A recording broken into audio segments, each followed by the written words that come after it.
Well, you don't need your speaker anyway. No, I don't. That's my point. I tried to. It was part of my.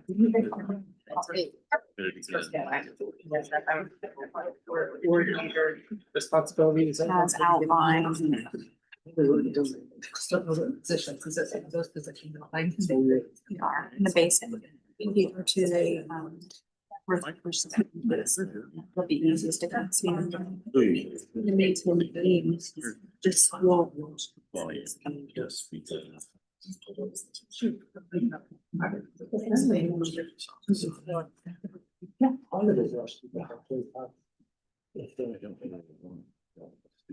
Sketches hit the car a little bit. Mute and all. What's your last name? No, we did. Oh, see, the light just.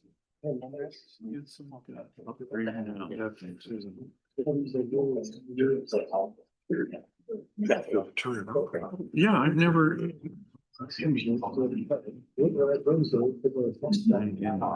Yeah, it's great. There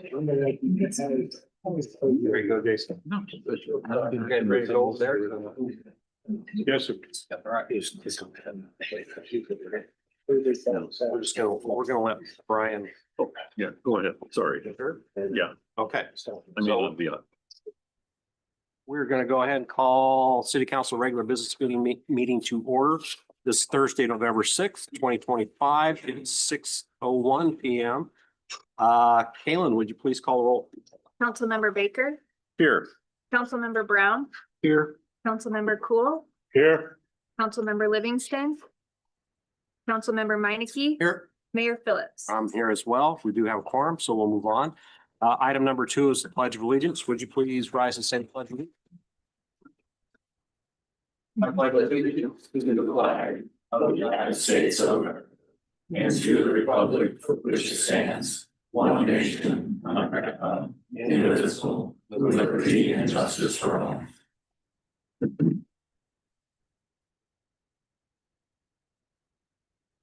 Item number 3 is approval of the agenda. Would anybody like to move any of the consent agenda items to the regular agenda? Hearing none, can I get a motion to approve the agenda? Motion. Motion by Cool, seconded by Meineke. All those in favor say aye. Aye. Those opposed, same. That motion carries. Item number 4 is welcome guests and public comment. Thank you for being here tonight. We appreciate your attendance. At this point in time, we'd open up the dais for any public comment on any items that are not on the agenda. We'll give you a 3-minute time limit. Realize we can't take action on any of those items tonight because they're not on the agenda, and that would be a violation of open meetings law. Don't want to do that. Also, if you'd like to comment on any item in the consent agenda, now would be the time. Do we have any takers for tonight? Please state your name and your address. Thank you. My name is Stu Sherman, Development Director for YSS, Youth Shelter and Services, that runs and operates the Iowa Homeless Youth Center in downtown Des Moines on Locust Street. My address is Lamona, Iowa. Is that all you need to know? Do you need to know my street address? I think Lamona is okay in it. We're fine, yeah. Okay, thank you.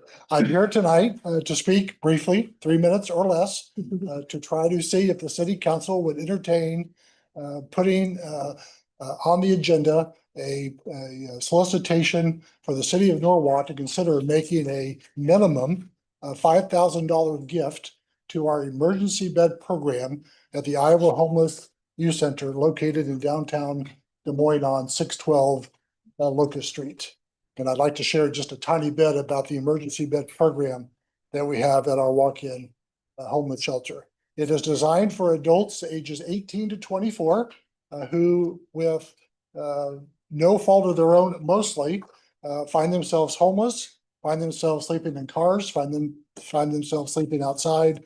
We provide 9 emergency beds for those clients that find themselves in those situations. And we find ourselves providing them hope and providing them opportunity to be able to get them pointed in the right direction, to give them a hand up in terms of the issues that they are facing. The challenge for us, the emergency bed program cost approximately $400,000 per year. And we have one grant. I am. We have one grant that provides $65,000 to run that operation. And about 7 months ago, Andrew Allen, our president and CEO, decided to go to all of the metro area city councils to solicit support. So know that we have probably entertained approximately about 15 of the Des Moines area cities asking for the same kind of support. One-time gift, a one-time level of support to help us through the process of keeping our emergency bed program moving in the right direction. In full transparency, about 6 months ago, our corporate board was ready to close down the program. But Andrew, our CEO, said this program is saving lives. This program is too important. And that's where we put forth this effort to go to the various metro area city council to solicit their support. As of right now, you might be wondering, have we got some positive news? The answer is yes. Polk County has agreed to $150,000 per year support for the next 3 years. The city of Des Moines is making a one-time gift of $75,000. And then we have about 3 or 4 other cities that are contemplating what their potential support might be. You might be also wondering, how do we arrive at the figures of what we asked the cities for? We kind of looked at the approximate 2020 census in terms of the population of Norwalk, and we basically thought about a 35 cent per Norwalk resident ask. That falls below the $5,000 threshold, but we would like to think that a minimum gift of $5,000 might be possible. I share with you one story about one of our most recent clients. Her name is Olivia. She was 2 months away from graduating from high school last spring. She walked into our doors with a house above her head, with a roof above her, living with a family member, living with a mother, a stepdad, and a cousin. The reason Olivia needed our help is that she was being human trafficked, sexually trafficked by a family member, and she needed to leave that situation. She came and stayed in our e-beds, stayed for about 45 days. We got her into some more permanent housing. We got her on the path because she wanted to go to college, very smart, very articulate young lady, and she right now is in her freshman year at Drake University. So that is the kind of people that walk through our doors needing the emergency bed support and the kind of help that we're able to provide with the services that we do. So I'm hopeful that the City Council of Norwalk will consider adding me to a future agenda where we could talk a little bit more about more specifically some of the things that we do. I appreciate your time. Thank you. Thank you. Anybody else? Number 1, we will move on. Item number 5 is presentations. Tonight, first on the agenda is an introduction of our new Parks and Rec director.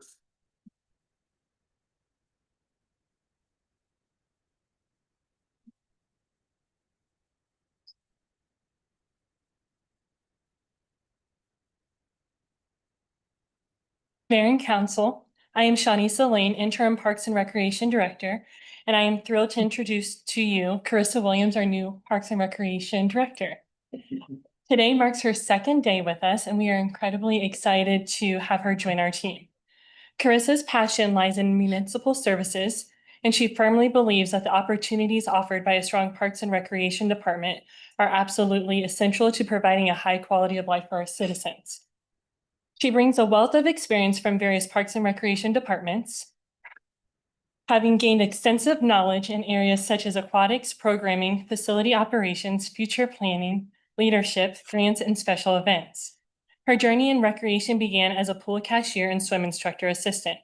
And for the past 9 years, she has been dedicated to providing recreation opportunities for adults 55 and better at the Urbandale Senior Recreation Center. We are truly eager to get to know Carissa and look forward to seeing the wonderful direction she takes us in as our city continues to grow and thrive. Please join me in giving Carissa a very warm welcome.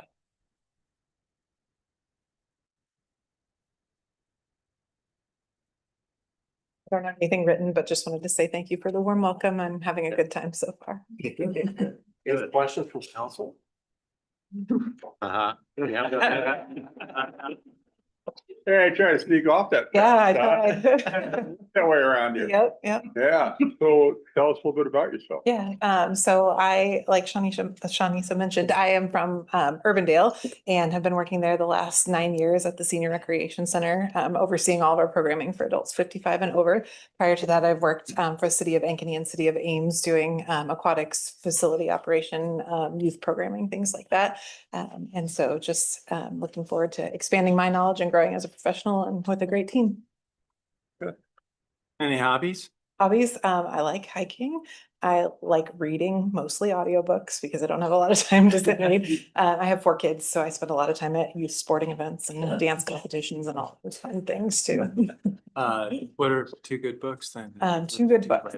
Well, if I tell you this, you might judge my topics. I read one called The Heat Will Kill You First, which is about climate change and just the changing environments and how that affects our We're communities. apolitical. Yep, yeah, it was not, but it was interesting to learn about just changing needs of communities with Yeah. changing climate. And then recently also read I didn't like it. Nope, I won't tell you about it. It was a nonfiction book. It was terrible. I wouldn't recommend it. Yep. So, Well, I saw Mayor Andowig today and he gave me a hard time about Yeah. taking you away Yep. from Urbandale. So, Yeah. Yeah. great community and I'll miss it there a lot too. Yeah. Well, we're glad you're here. Thank Yeah. you. Glad you're here. Yeah, thank you. Yeah, welcome aboard. Thanks. Okay, next, Rob Enders is here from Denman and Company to present fiscal year 2025 audit. Good evening. Good evening. Again, my name is Robert Enders. I'm a partner with Denman CPAs. I think most of you have seen me here before. It's Robert, their you're time of looking, year. you're looking so good tonight. Well, thank you. Seriously. Impressive. We do have that audit report to share with you tonight. Rather than making you read the 45-page audit document, we're going to do this over a PowerPoint presentation. Try to trim this down a little bit, make sure we can get out of here at a good time tonight. Jumping on to that second slide, if you could, we'll talk briefly here about our independent auditors report. We'll look at some summarized financial information for that fiscal year ended June 30, 2025, and spend just a minute talking about our work with the city on internal control and compliance, and then we'll briefly talk about some other governance communications. Starting with the independent auditors report, which you'll find on page 4 of that big bulky document. Just a couple reminders here in that letter. First, the financial statements we're about to look at together are management's financial statements. Management's responsible for ensuring that they're complete and accurate, that they conform with accounting standards, that internal controls are in place to support the accuracy of those financial statements. Our responsibility as the city's auditors is to perform that audit and to express an opinion on whether or not we think management's financial statements are indeed accurate. We are issuing what we call clean or unmodified opinions on those financial statements, which is the highest level of assurance our profession can provide regarding the accuracy of what we're about to look at. I will remind you that the city does use cash basis reporting, which is very, very common for cities your size, but that means you're not picking up accounts payable, accruals, capital assets. We're just following cash disbursements. Again, very common for cities of this size, but something important to note as you look at these financial statements. Taking a quick look at some of those financials here. Here's a very short snapshot of the activity for that 12-month period ended June 30, 2025. You got the prior year to compare against as well. Total cash receipts, 47.5 million. Big jump. That's because you issued bonds this year. Two GO bonds were issued during the year. Otherwise, modest growth in some of those revenue streams, relatively stable outside of that bond issuance. Expenditures, total cash expenditures is 44 million compared to 48 million last year. Capital projects are going to really swing those balances year over year. Overall, though, you're seeing modest growth through those principal governmental services. In total, change in cash position up 3.4 million. That's going to happen when you issue bonds. You're going to have cash on hand at the end of the year. Jumping to the next slide here, just gives you a chance to look at, sorry, that came in a little quirky, cash position as to your fund balances. In total, there's about $42 million in cash on hand at the end of the year. A lot of that is reserved for capital projects. Your utilities are carrying a fair amount of capital project funds. So is your capital projects account. That's sitting on about 11.1 million. So of that 42 million, a good bunch of it is earmarked for capital projects. But overall, good, healthy cash position. The next slide takes a quick snapshot specifically at the general fund, that core fund of the city, and how that cash position sits compared to your annual expenditures. As a general rule of thumb, cities typically want to land somewhere between 90 and 180 days in cash on hand, which puts Norwalk in a very sweet spot there, right at 150 days. Very comfortable cash position within your general fund. Along with those financial statements, you got a good 20 pages of footnote disclosures, which I am sure every single one of you have poured through already word for word. So I won't spend too much time recapping it, but a couple of significant footnote disclosures here that provide a little bit more depth, a little bit more information on the activities of the city. The one that's unique and different this year, note 4, related to Central Iowa Waterworks, a pretty significant event that many of our metro communities are going through this year. The city's share of that's about 5.8 million. That's going to be a cash disbursement here in fiscal year 2026. That's going to be funded by bond proceeds, which may be looming imminently for that bond. But a unique event that happened in this past fiscal year as Norwalk jumped into that regional utility. Finally, moving over to internal control and compliance, part of our audit procedures, we do look at controls. It's not auditing control, so I do want to be clear on that. We're not performing a comprehensive audit, but we do gain an understanding of the city's control processes and environments. And if we identify deficiencies, we have a responsibility to tell you about them. We are not reporting any deficiencies in internal control or compliance or internal control for the city of Norwalk. We do have one very small minor compliance matter pertaining to budgeted expenditures exceeding the budget prior to amendment. That is by far and away the most common recommendation compliance finding that we find with cities. It's very, very hard to get that right every single year, every single time. So a very small minor item there. Final slide here, along with what we just talked about here, we have some responsibilities to talk to you guys as members of governance about other significant matters that our profession thinks is important for you to be aware of. And I'll highlight all those no's. Effectively, I don't have anything to talk about, which is the best information I can give you tonight. Is the audit went very smoothly. Staff are very, very prepared. They know what they're doing, and they are fantastic to work with, make our job quite easy, which I am immensely grateful for, because I'm sure if Jean was up here talking about the audit, she would not tell you that I make her life easy. I make it quite difficult. So I do appreciate that fact. And again, I don't have anything noteworthy to talk about from a governance perspective. I do believe council was also given a recommendation letter that we gave to management. Just to put that into perspective here, this is the lowest level of recommendation that our profession can issue. It's purely to management, talking about a minor item pertaining to a vendor where the city has a cost reimbursement relationship with them. The vendor sending invoices, the city's paying on those invoices, but the city isn't getting enough information to substantiate whether or not that cost reimbursement basis contract is being executed as intended. So that was a simple recommendation saying, hey, we really would recommend that support be given along with those invoices so the city can document the execution of that cost reimbursement contract as its intention. Can I answer any questions from council? I know I went through that relatively quickly. Any questions I can answer from the group? So with the exception of the one vendor or control measures that we have in place now, do you appear to be accurate and adequate? From everything that we've done, the procedures we've performed, the city's controls seem very, very reasonable and appropriate for a city of your size. There's always risk involved with a city and accounting staff of your size. It's just not that big of a group, right? So there are going to be some control risks associated with that. But for a city of your size and capacity, the control procedures we have noted seem very, very reasonable and appropriate. Thank you.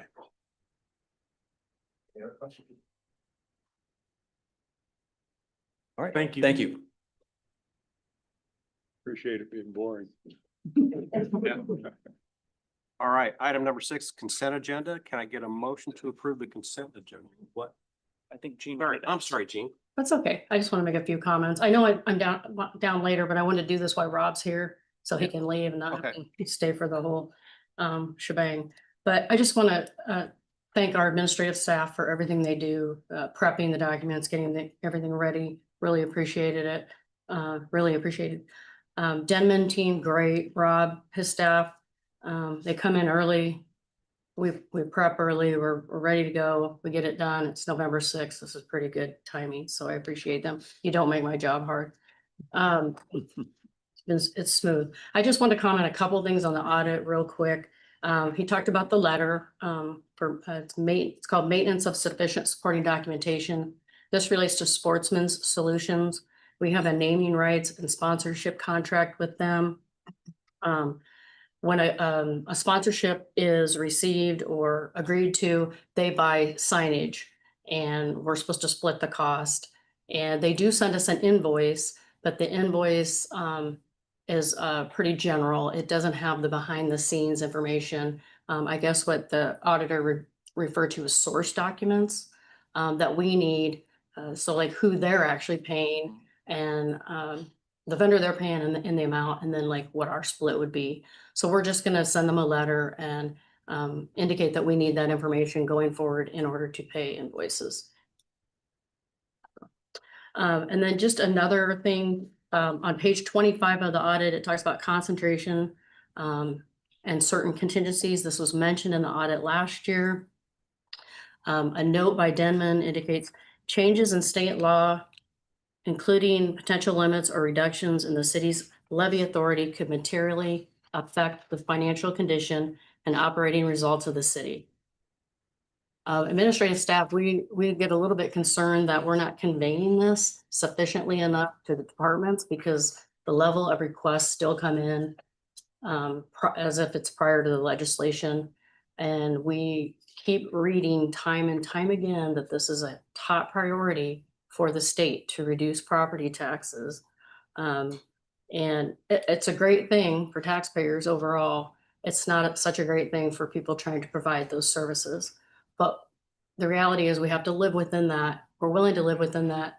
I think one thing that we will be recommending is that we wait until the legislative session is over. Even though we're going to go through the budget process and we have to have our budget certified by April 30th, we would like to wait until the legislative session is over till we commit to hiring any new people. Staff is our greatest asset, but it's our biggest expense. It's super easy to hire people. It's terribly hard to let them go. So just a thought, as we're approaching the budget process, would be something that I would appreciate if the council would consider that during the process. And that's all I have unless you have questions. What have you been basing the reimbursements on if they don't provide source documents?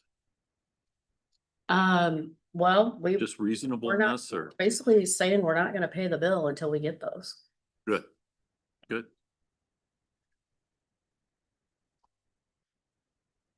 Anything else from council?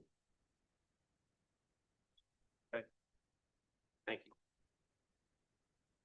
Now we'll do the consent agenda. Can I get a motion to approve the consent agenda? Motion. Second. Okay, motion by Brown, seconded by Meineke. Caitlin, would you please call roll? Councilmember Baker, Yes. Brown, Yes. Cool, Yes. Minneke, Yes. All right, that motion carries. Item 7 is old and new business for consideration, discussion, and possible action. So item A is the first reading of an ordinance amending chapter 176 subdivision regulations by amending section 176.08 design standards and 176.09 construction of improvements, providing for amended road construction requirements and warranty and maintenance bond requirements for public infrastructure. So several years ago, council had concerns about condition of streets within the city with fairly new developments. They noticed that several newish streets needed maintenance more quickly than they should. At that time, council asked for a change to put in subdrains and subsurface to bolster the longevity of our new streets. After some feedback from the HBA and developers, it was decided that we would have developers conduct a geotechnical analysis, and based on that analysis, decide whether to add the subdrains and subsurface to the streets. However, geotechnical analysis fails to take into account any irrigation that might be done by new homeowners, which in some cases is significant, and we continue to repair newer streets. Since we are still seeing newer streets that are needing significant maintenance, council has again asked Community Development and Public Works to modify our ordinance to require subdrain and granular subsurface to new streets, so we can be more comfortable with the viability and longevity of our new streets. Council's tired of putting significant tax dollars at the cost of all of our taxpayers towards repairing streets that shouldn't need to be repaired since they're fairly new streets. Yes, the cost of the subdrains and the subsurface is going to be passed on to the new homeowners, but that cost in general is less significant than the eventual cost to repair new streets in poor conditions. So Wayne, I'll turn it over to you. Thank you, Mayor. The two issues that kind of ignited the debate again were Timberview Plat 4. We had significant issues on the bottom of the cul-de-sac. And then if you recall the Blue Stem Prairie Sage assessments that's a fairly new development. We special assess reconstruction. That drove a lot of residents in here to express frustration that the road is less than 20 years old. It shouldn't need reconstruction yet. The city should make sure the standards are appropriate. Council asked staff to come back with standards. It's easy for me to pick a standard to improve our road network. Every project the city undertakes on their own, every project we do every road has granular subbase and subdrains. We don't ever do a project without it. It has value, it has cost, but the value we feel is worth the cost to it. If you recall, we recently we're doing a subdrain retrofit out on High Road. That cost for that project is about $15,000 per lot. We'll probably, and that's just the subdrain and the road. That doesn't take into account impact to lives, impacts to irrigation, mail, disruption, any of that stuff. That's just the cost of the subdrain. Same thing when we look at cost of rebuilding roads later. Rebuilding the road has a cost. That doesn't take into account the disruption of people's lives. It's tremendous. The noise, the shake, vibrations, dust, all that is a lot for homeowners to deal with. For those reasons, I think our proposal has a lot of value because we can extend the life of the road. We can debate how long we might extend the life of the road. I mean, that's debatable, but it does have value. There was a post on a public works forum. There's a number of other cities that also require it. Locally, Clive and Ankeny require it. West Des Moines requires what's called continuous reinforcement. It's a different thing. It strengthens the road network, but it's not subdrain, subbase. It's just continuous steel reinforcing. And that's at the cost of the contractor. Statewide, Cedar Rapids, Hiawatha, Marion, Davenport, Cedar Falls, Sioux City in some situations requires it. A lot of those communities require 12 inches. We're proposing 4. Interesting, Marion said they've been doing it for about 20 years. They continue to see value in it. They've continued to see growth. It hasn't dried up. Their community hasn't, seen everybody leave town. That's all I have at this time. I'm happy to answer questions. Jim was going to speak to the bonding requirements. Jim, what do you got? Oh, another aspect of this ordinance is increased bonding. What a bond is. When the city accepts a final plat with infrastructure in it that's been built by a private party, we require a maintenance bond. 4-year maintenance bond that requires maintenance for 4 years to make sure if there's any issues with it. The developer who built it takes responsibility. That's very common. I mean, all cities have maintenance requirements. They aren't all uniform and exact, but we run into a number of issues almost every time that we need to get major repairs done. It's a lot of work because though the developer is responsible for that, what the custom is to get maintenance bonds from subcontractors, and understandably subcontractors won't always step up and say, yeah, it's my problem, I'll take care of it. There's a number of them on there, and whether it's concrete or whether it's something that's happened under the concrete is always a matter of debate. And a lot of times the contractor will just stand back and say, well, talk to my subs and figure it out. Well, sometimes it's impossible to figure out because nobody, each of them stand behind their work, but claim something else caused it. And we've run into a lot of that. And so reviewing our bonding requirements, we've always required a 4-year bond. We've always required in our bonding, the developer is responsible for it. And, but we want to clarify that because we have run into a lot of where developers will be under the mistaken impression that once they get their subs, give a bond that they can step away and they wash their hands of it. And, I'm not saying that's all developers. I mean, we have a lot of really, really good developers in town, and the majority of them take care of their business. But there are some that don't. And so we're rewriting this. Originally, the original way that this was written is we had changed it from allowing subcontractors bonds. So each subcontractor would give a bond for their portion of the work. to say that we wanted one single bond being provided by the developer. We got input on that. I've gotten input on that. I welcomed input on that. And we met with some developers and I talked to some other people in the industry and we've made amendments to that to not require just the single bond. I feel that, you know, once I talked to everybody, it might have created a burden that, you know, we're not trying to create a huge burden here. I think we might have been creating more of a burden than we wanted to on that. What we're looking for is responsibility for the developer. If there's something the matter with the road, our engineer can say there's something the matter with the road, developer agrees with it, and the developer goes back, takes care of his subs, makes sure the repairs get done. We don't care who makes the repairs, we just want the repairs done without having to be the mediators and then the decision makers and approvers of who's doing that. So since the initial version of this, I did make changes on it. The wording that we have in there right now is pretty much straight out of Urbandale. I thought the Urbandale people, and they've got, you know, it's the same requirements that Urbandale has. And I can clarify it further. I've gotten some more information on this version where some people felt that it wasn't clear that we were going to allow multiple bonds. So I guess I would suggest before we finish with the 3 readings that I'd be allowed to, you know, add another sentence or so just to be clear that we could have multiple bonds or single bond, have that option there. But ultimately it does emphasize very much that if there are issues, the developer is responsible. The developer is going to be required to contract with their subs to make sure that their subs are responsible to the developer, because we expect the developer to handle issues.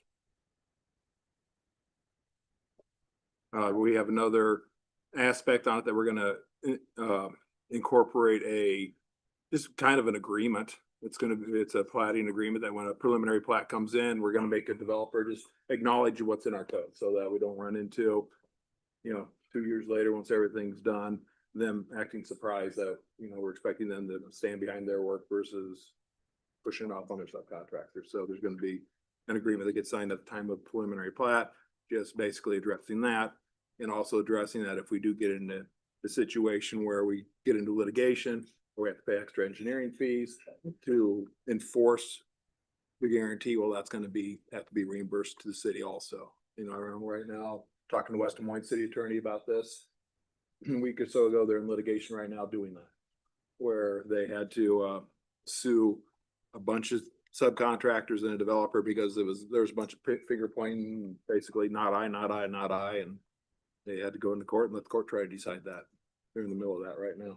So I think this definitely takes strides going beyond what our previous code said.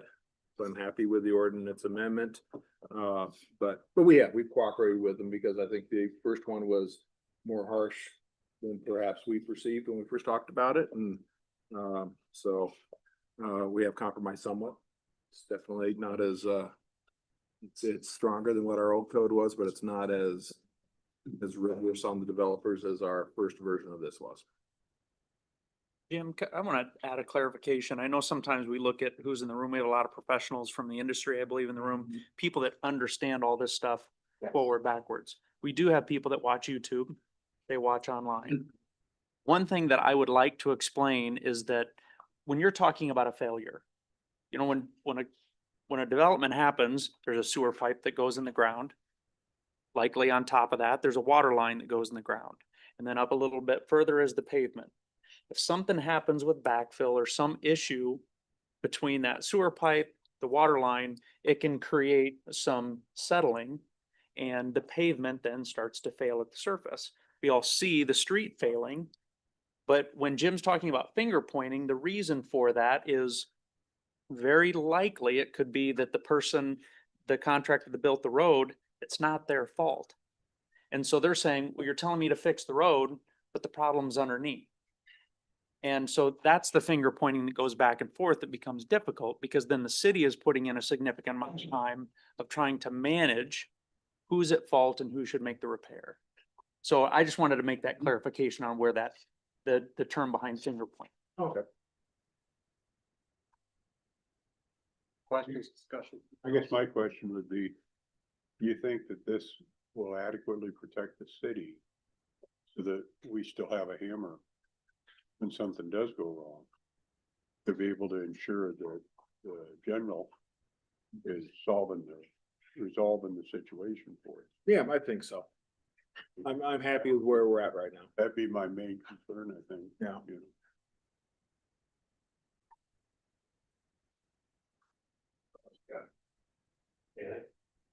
Not right now.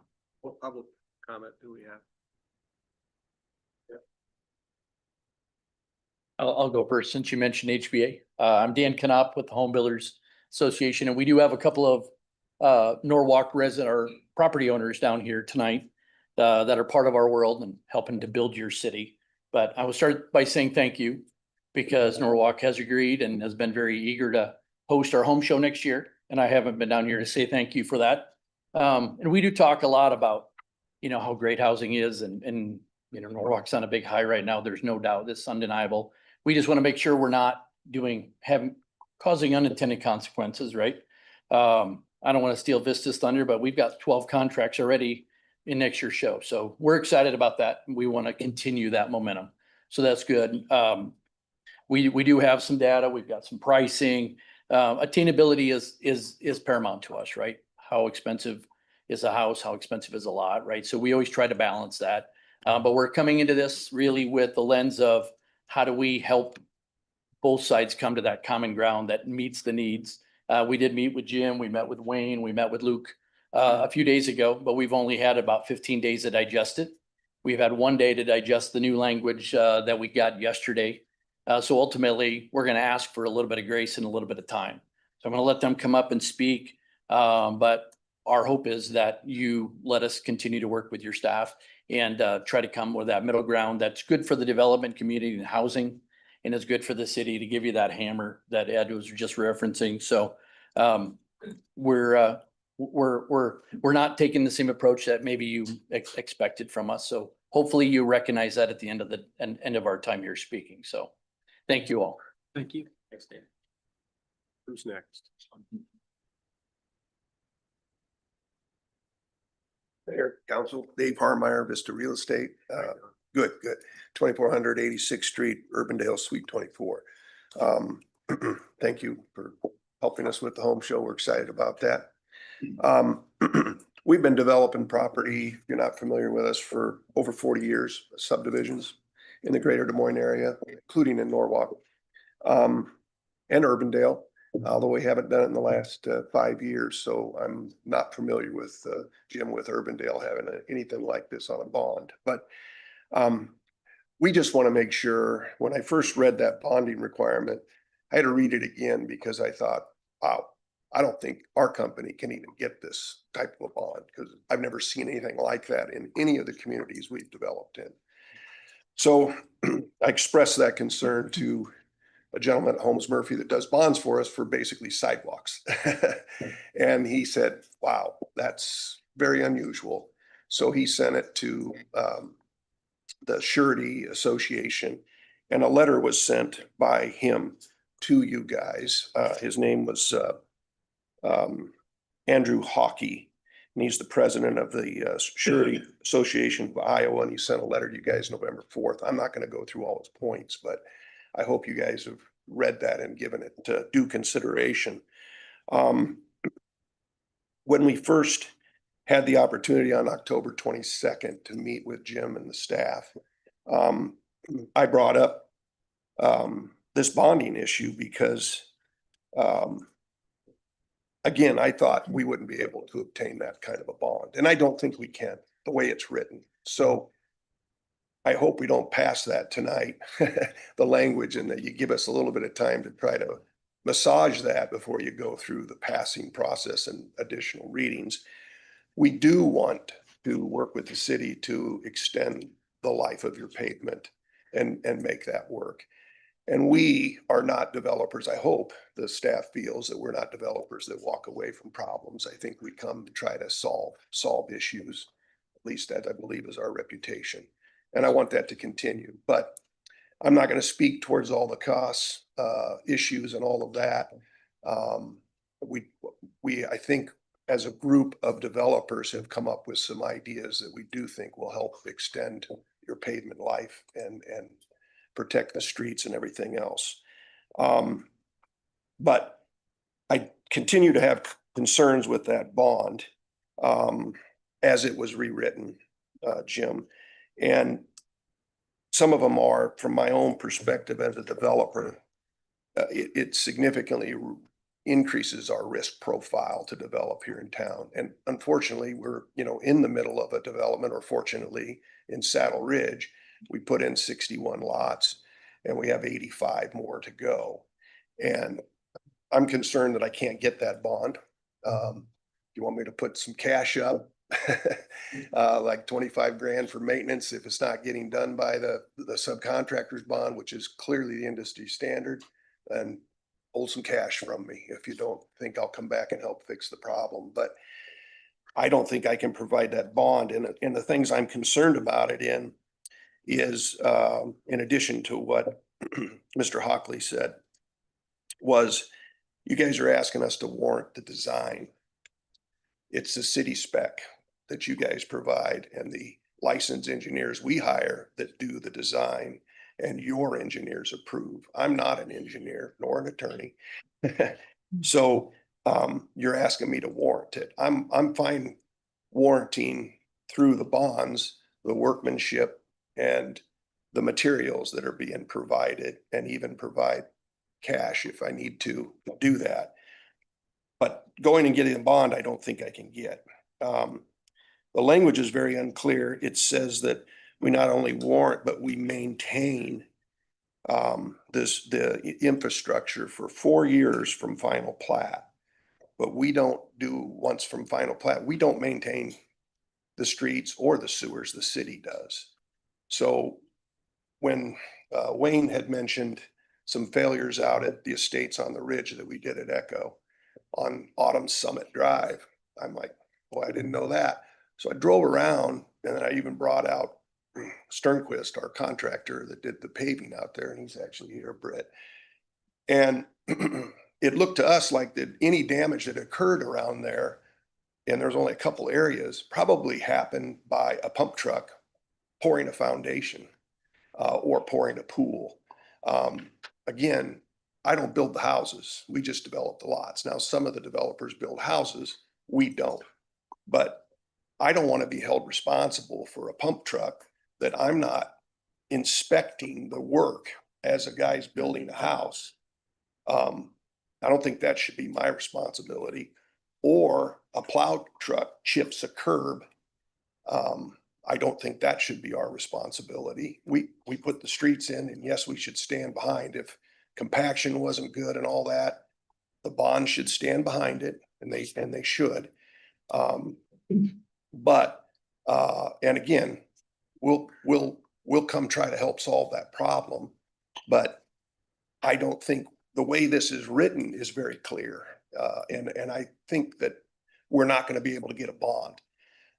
The other part in the language is hold harmless language. And again, not being an attorney, but it appeared to me that the language is making us liable for any direct or indirect costs.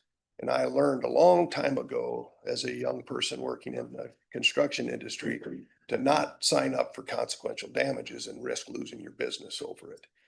And I'm very concerned with that language, again, not being an attorney, that we could have somebody trip and fall out there on a street, and the city would want us to hold them harmless for that person that falls and hurts themselves.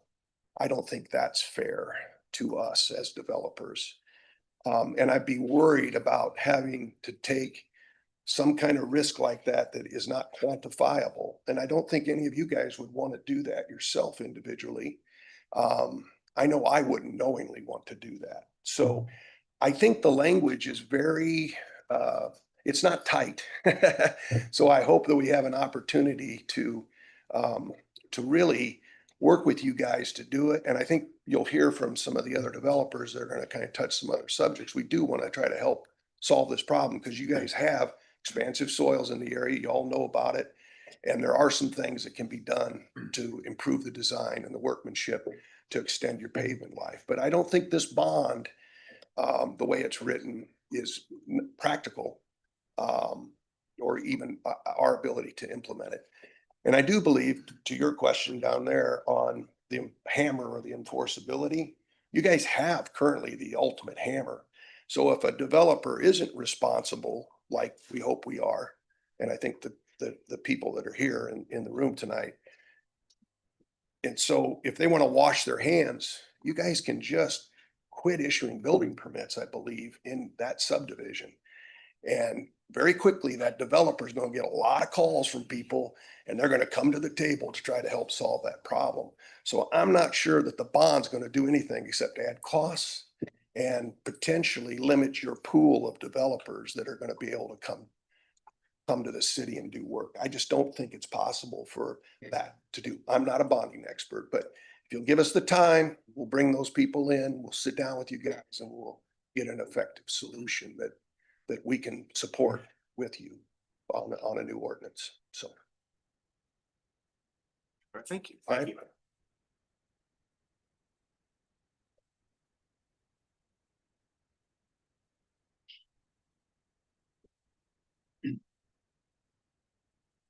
Good evening, Caleb Smith, Hubble Realty Company. Dave held off on the cost side. That's really what I'm here to talk about, was the cost piece of this puzzle. So when I first looked at the proposed ordinance, obviously you try to figure out what the impacts are. And I did want to note, looking at the staff report, there's a discrepancy between what staff believes the cost impacts are and what we believe what they are. And I think that just delta's enough. They're saying that they think it's around 2,000 per lot for a 60-foot lot. I'm telling you, I think it's twice that at least. And I know this because what I did is I analyzed our two subdivisions we got at Holland Point. I looked at Holland Point Plat 3, which we just built. I looked at Holland Point Plat 1. And the reason I looked at them both is that cost for a linear foot of street can vary for how many lots you have. Holland Point Plat 3 is very efficient. There's not a lot of street given the number of lots we had. Great subdivision to have. Plat 1, less so. A lot more street for the amount of street we had. So the cost impact on that one specifically was much more. So what I did is I took a look at all those requirements, talking with our contractors, what the pricing would be to implement, and just said, hey, here's the quantities, here's what it is. And I did an analysis on it. Dan, I don't know, did you share this with them yet? No. Either way, I did an analysis on what it would come down to be per lot. At Holland Point Plat 3, to implement all the items in here, just from a construction side, we're talking the modified subbase, the subdrain, the CD baskets. At Holland Point Plat 3, it would have costed us $4,000 a lot. That has no markup. That's just straight cost. That's what we would pay our contractor. At Holland Point Plat 1, because it's less efficient of a project, it would have cost us $5,000 a lot. And this is important because what this does is it starts to push the price point of lots in Norwalk out of the point that I think you're going to be competitive with the rest of the market. Part of the reason people come here isn't because, hey, we can get away with bloody murder down here. It's because the price of the lots are reasonable where we're at. If you look at $100,000 lots in Holland Point Plat 3, those aren't going to sell. That's the pricing you would see about only in West Des Moines. In every other community, those lots should be priced what they are here in Norwalk. And one of my biggest fears is implementing these standards, these prescriptive standards. There's no science behind it.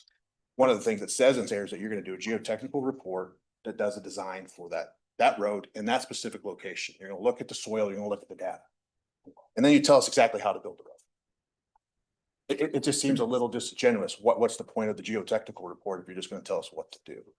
And I think you're just going to add a ton of cost. And for when I asked in our meeting, when those failures happen, were they at a section where we cut a bunch of earth out? Were they a section put a bunch of fill in? There's no answer. And I get that was a spur of the moment question, but that's important when it comes to the value and intent of what subdrain can do for a road. And so I think, while intending to try and drive a 50-year design life, what we're really doing is adding a bunch of costs. We don't know if it's going to drive any value. So what I'm here for is we're having a chance to discuss this and try and figure out how can we make this work? And I think we just started this conversation. I think buying us a little time to continue to work with staff to kind of wordsmith this in a way that makes more sense, I think is reasonable. The other thing I wanted to point out is you mentioned Ankeny, is requiring subdrain in all their roads. They're also painful. That hasn't been brought up on the table here at this point in time. And I understand the complications right now with city finances, that's not an easy conversation to have. I appreciate that. But my point is that a lot of cities that are implementing these things are finding ways to help offset that to make it possible. And I think in this way, this proposal is, it's just this is what you got to do to make it happen. So we want to find a way to help roads. I drove, like Dave said, I drove the Legacy, I drove Holland Point today, just to see what are these roads that we put in 30 years ago? How are they doing? And certainly there's been needs to repair some of those situations. There's been roads that have been worse than others. And in those situations where the roads were worse, or usually situations we took a lot of dirt out to put the road in. And that's where my point is. I think if we just be a little bit more scientific in our approach and how we apply these construction techniques, there may be a need that exactly what's in here has to be put in for a road to make it make sense. That part I think we can be okay with. But when you're required in an area that we clearly know is going to be great because we put the dirt in there, it's the best dirt we could find. That's where it just doesn't seem like we're trusting the science. So I will leave this here. Obviously, I can share all my calculations with everybody. I think what we're asking for, just give us a little bit more time to work with staff to come up with a solution that I think will drive the most value to the city, but help keep affordability in place here for Norwalk, so we can keep the growth and activity that we're seeing in this market. So, Can I ask a question? Yeah. You use the term 50-year design lag. What does that mean? 50-year design life, it's in the engineering process. You try and figure out a design in the road section based off of the subsoil surface conditions, water conditions, things like that, that allow For 50 years. roughly last to 50 live? years. Doesn't mean you won't have maintenance on it, but the road section itself should roughly make 50. But some of the areas over in the Holland area that I looked at yesterday, it's less than 2 years old and it's got longitudinal cracks all over it. Yeah, and some of that we're still going to have to fix yet. See, as part of the maintenance bond that's there, we will go back out and we'll be taking care of a good chunk of those. So I guess it's not really a 50-year. I'm talking, okay, after the 4 years is up, the people that live there and it happens at 6, 8, 10. That's the part that's killing us. Okay, well, let's talk about what kind of drive. City just reconstructed that, what, 10 years ago? I just drove that today. That's pretty rough. I also drove Colonial Parkway that goes out to the industrial area. That's 9-inch concrete. There's sections out there that are failing. The thing with your soils in Norwalk, and we're trying to figure out how to take the risk off the city's table. But I think what's being done is we're wasting money. We're throwing money at something that's not going to drive any value. There's rock and there's subdrain out on Colonial Parkway. We're seeing issues out there. So you're saying a new life expectancy for concrete is 20 years? No, it's always been 30. Always been 30. Yep. And so I'm just saying, I'm not saying that this stuff won't be implemented or shouldn't be implemented. What I'm saying is that I think there's a lot of things in here that there could be a more creative solution that'll accomplish the same thing. That's a more cost-effective solution to keep affordability in mind as we think about these changes. Will help provide more protection to the city. That's all I'm suggesting. Okay, look, one of the things I heard is that you're adding $4,000 to $5,000. This is what we're suggesting or proposing is gonna add $4,000 to $5,000 per lot. Mhm. But we also heard that our repairs on one road that is failing early is $14,000 per lot. How do you justify that? Well, I mean, repairs are always going to be expensive. We know that. The reality is you got to look at your entire network. So when I say $4,000 to $5,000 a lot, I don't know specifically the project you're talking about, but how many lots are in there? And you start looking at adding up all the roads that you got that are in really good shape. So you're going to spend $4,000 to $5,000 on those that you don't have any problems with. You end up in about a better spot by doing the repairs. And I'm not saying there's certainly areas that we've got problems. I was driving Holland. There's a couple things that we just need to fix now instead of waiting. We just need to do that for our saleability. But if you force it across everything, yes, you will have some comfort level. But even when you do it on your repair projects, you're having problems. So what's the guarantee that this is going to solve the problem for you? I kind of go by probability. If you've got shale and expansive soils and everything everywhere, drainage seems to it's a big deal. You don't think this is applicable for that? It depends on how the subsurface water works. In a cut situation where you're taking dirt out to put a road in, you're right, because you're still in that natural terrain. You're gonna have that groundwater. When you go and put fill in, Subdrain's way less effective. In fact, hardly even needed in most situations. That, every geotech I've ever worked has told me that. So this is where it's like, you're saying put it everywhere. I'm saying, let's put some science to it. You got a geotech that's gonna do a report, it's gonna give you design. Let's see what they say. Because if they say put tiling everywhere, then that's what we gotta do. But realistically, how often do you see a geotech giving you that recommendation?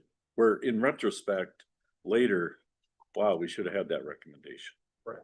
I'm gonna ask you a question. How many pavement design reports have you received for a subdivision in the past 5 years?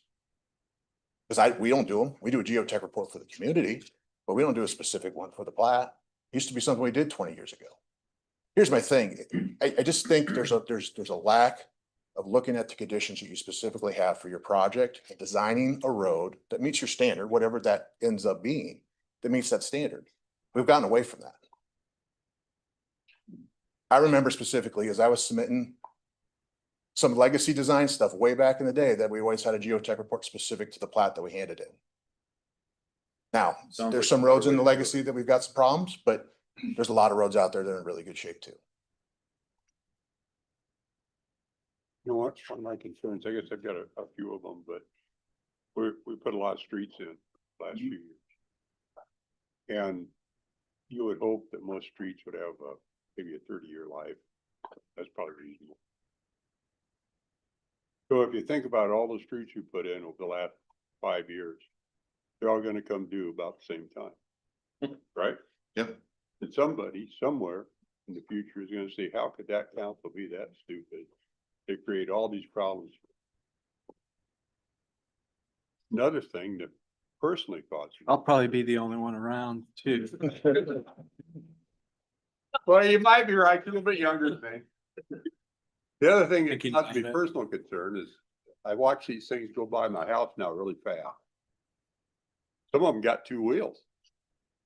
Some of them kids are standing on, they're not holding on to nothing, right? They're just right down the road. No helmet, no pad. We know that when you're young, you're gonna live forever, right? There's nothing bad's gonna happen. That's the way you think. Yeah. I just got done driving some of these streets. I saw a catastrophic street failure that totally surprised me in a new addition. It's not your guys, right? But it's there. And that is a finished street with houses on the sides of it. Wham, right? No. The slightest little bitty thing with a situation like that, you could get somebody killed, right? Right. How do we address that as a community? I mean, that's part of the concern. Right. And we've got other subdivisions that, you know, my God, it's a nightmare.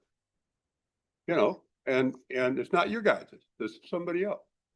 Okay, but nonetheless, why are we letting ourselves get stuck with this stuff? You see our point. No, I totally get it. And that's why we're not here saying scrap the whole thing. But, and I appreciate that. But I think the reality is that you're taking a couple problem situations and then you're painting us all in the same light. Well, see, It'd be like- but that's the world we live in. Okay, but it'd be like having someone who doesn't mow their lawn and says they can't do it, you're just gonna mow everything. I mean, Yep. to me, that's not what you do. You take care of the lawn that's a problem, you let the people that are doing it right function as they should. Maybe in this consideration, and this is again, where more time could help us develop this, is maybe if you've performed effectively 5 plats, I don't know, just throwing this idea out, 5 plats, and it's gone well, then maybe your standard is different than someone who's new to the community. Not saying you get away scot-free. Some of this stuff likely will still be required. But maybe we're treated, the folks that are here tonight trying to say, hey, we've done a lot of good work in this community. Maybe we get treated in just a slightly different light. Well, I think a lot. By the way, we have a development agreement that's being proposed. Right. You have the mechanism to do it. I think there are a lot of good things that come from talking. Okay, I think it's a good idea for people to talk. Because maybe we got part of the puzzle, maybe you got part of the puzzle. Sure. But when it ends, I want to walk away from this feeling that I protected the citizens of Norwalk. Yeah. Both physically and financially. Yeah. Right? Yep. And feel like we got a fair shake and we're not left holding the bag on anything. And I think it's a fair perspective. And honestly, I don't think we're here to. No, I don't believe you are. Trying to find that Okay, no, right I'm middle not- ground here. I'm not inferring that you are, right? Maybe some others might be, right? there's some good people out here in this audience right now that are good developers. But my experience hasn't been that they're all good developers. And when a community sets rules, it has to set a standard. And the standard applies across the board. I mean, that's fair, right? And we always try to protect ourselves, not necessarily from the competent people, from the incompetent people. That's what we're trying to protect our community. So understand that there's one standard that applies across the board, right? And that's what we have to come to, whatever that is. I mean, do you understand that? No, I agree. And that's why I said there's still things in this that I would expect we're gonna have to do no matter. Okay, well, I got no problem with people talking. I think what's been presented and the inability to even consider any discussion on this at the staff level, and I think they believe they are trying to deliver what council wants, and I appreciate Right. that. I think there's still some time here to refine this in a way that'll make way more sense for both sides. It'll give the city the protection they need, and it'll help keep the affordability as good as possible in Norwalk. My honest fear is that if at $5,000 a lot, once I'm done at Holland Point, like, if this stays in place and we're not competing, we can't compete with this price. I mean, I'd be in Norwalk, I'd be in Waukee, because they don't require us to do this. I'd be in Ankeny, because they're gonna take care of the subdivision. And that's where there's a double-edged sword here with all this. I'm just trying to find a way to get the city what they want and allow us to be able to build things at a price point we know can sell. And in conversation, there may be some way that we could work that out in conversation too, right? Mhm. Because we've done some legislative changes past years, there's tax abatement and that sort of thing. But, you know, it'd probably be good for staff to sit and talk a little bit with you folks. I appreciate that. Anything else for me? I think we might have one other person before we're done. Thank you.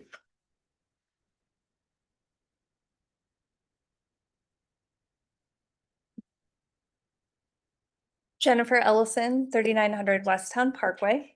Good evening, Mayor Phillips and council members. I appreciate the opportunity to speak tonight and want to begin by expressing my support for some of the comments that have been shared this evening. In addition, I would request or respectfully request that the council consider extending the review period for the proposed subdivision ordinance amendments. This would allow extra time to provide more clarification and refinement based on stakeholder feedback, and also would allow time to assess the broader impacts that these changes may have. I can tell from the discussion that there's still a lot that we can discuss and work together on. In review of past updates in 2020 specifically, it looks like the city had hired a consultant to go ahead and oversee the changes that would be made to the subdivision ordinance.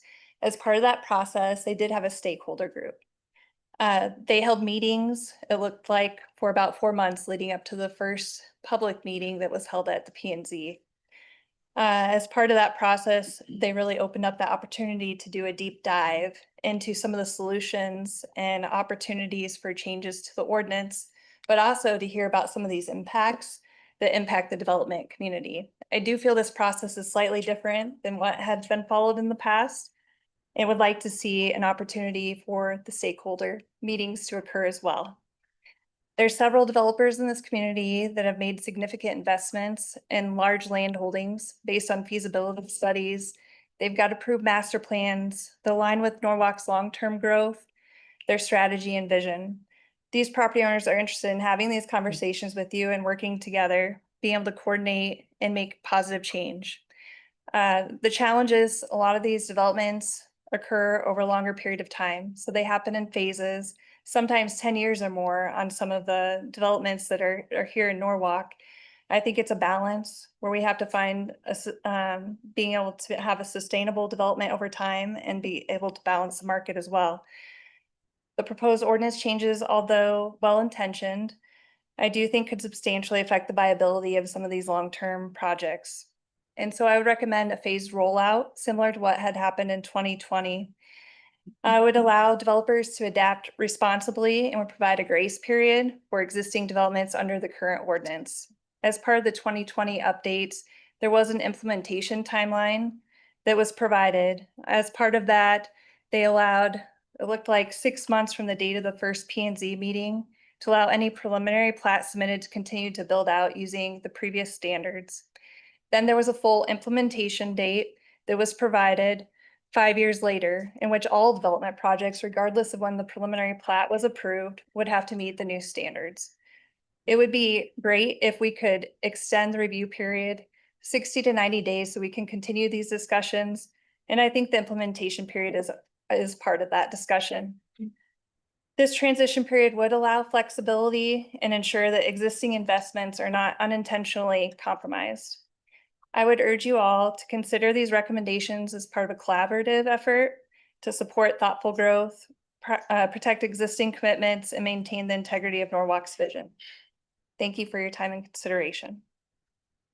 Who are you with? Jerry's Homes. Thank you. Long time no see. Long time no see. Dustin Miller, I am the legal counsel for the Developers Council that is a part of the Home Builders of Greater Des Moines. So appreciate seeing some of you. I've worked with Luke now for over a decade. I was just thinking about an integrated resource plan we did in Boone a decade ago. So I think I come to this table. Do you appreciate seeing me too? Yeah, absolutely. Because I do appreciate seeing you. Yeah. Yeah. And I hope you appreciate the posture that you've heard. Truly the group, we hear you, that there is a problem. And I will also say, I appreciate you sticking us first in the agenda. And I should lead with, I had a mentor who once Isn't that told nice me, of us? yeah, I had a mentor who Sorry for everyone me else. that, Julius Caesar was a great man. He gave long speeches. His people killed him. So I will take that advice and not replow any ground you've heard. I hope you've heard from us. It was an active approach from the membership of the Developers Council to hear the problem that you're trying to address and to not come in here and say, the sky is falling. You have to stop this. This is about a conversation. And really, that's what we come here with is, certainly what you want to hear from us is a practical aspect and affordability, the reality of people moving to your community. And we want to help with that. Appreciate some of the edits related to the development agreement. I think it's a suggestion from some of our folks, getting those hooks into people so that you have the ability to address it. We just think, again, that the quick turnaround, especially on the bond language, I think there's some real practical hindrances in that language. On the sub drain, the differences in soils you have from the north of the metro to where we're dealing with here. I didn't get to say that from a proud Warren County resident, grew up in Lacona, live in Indianola, understand what you're dealing with soils around here, understand the road issues. But at the same time, we want to be part of the solution and not see every single developer and every single road as the problem, which it seems like at least the initial approach was very aggressive.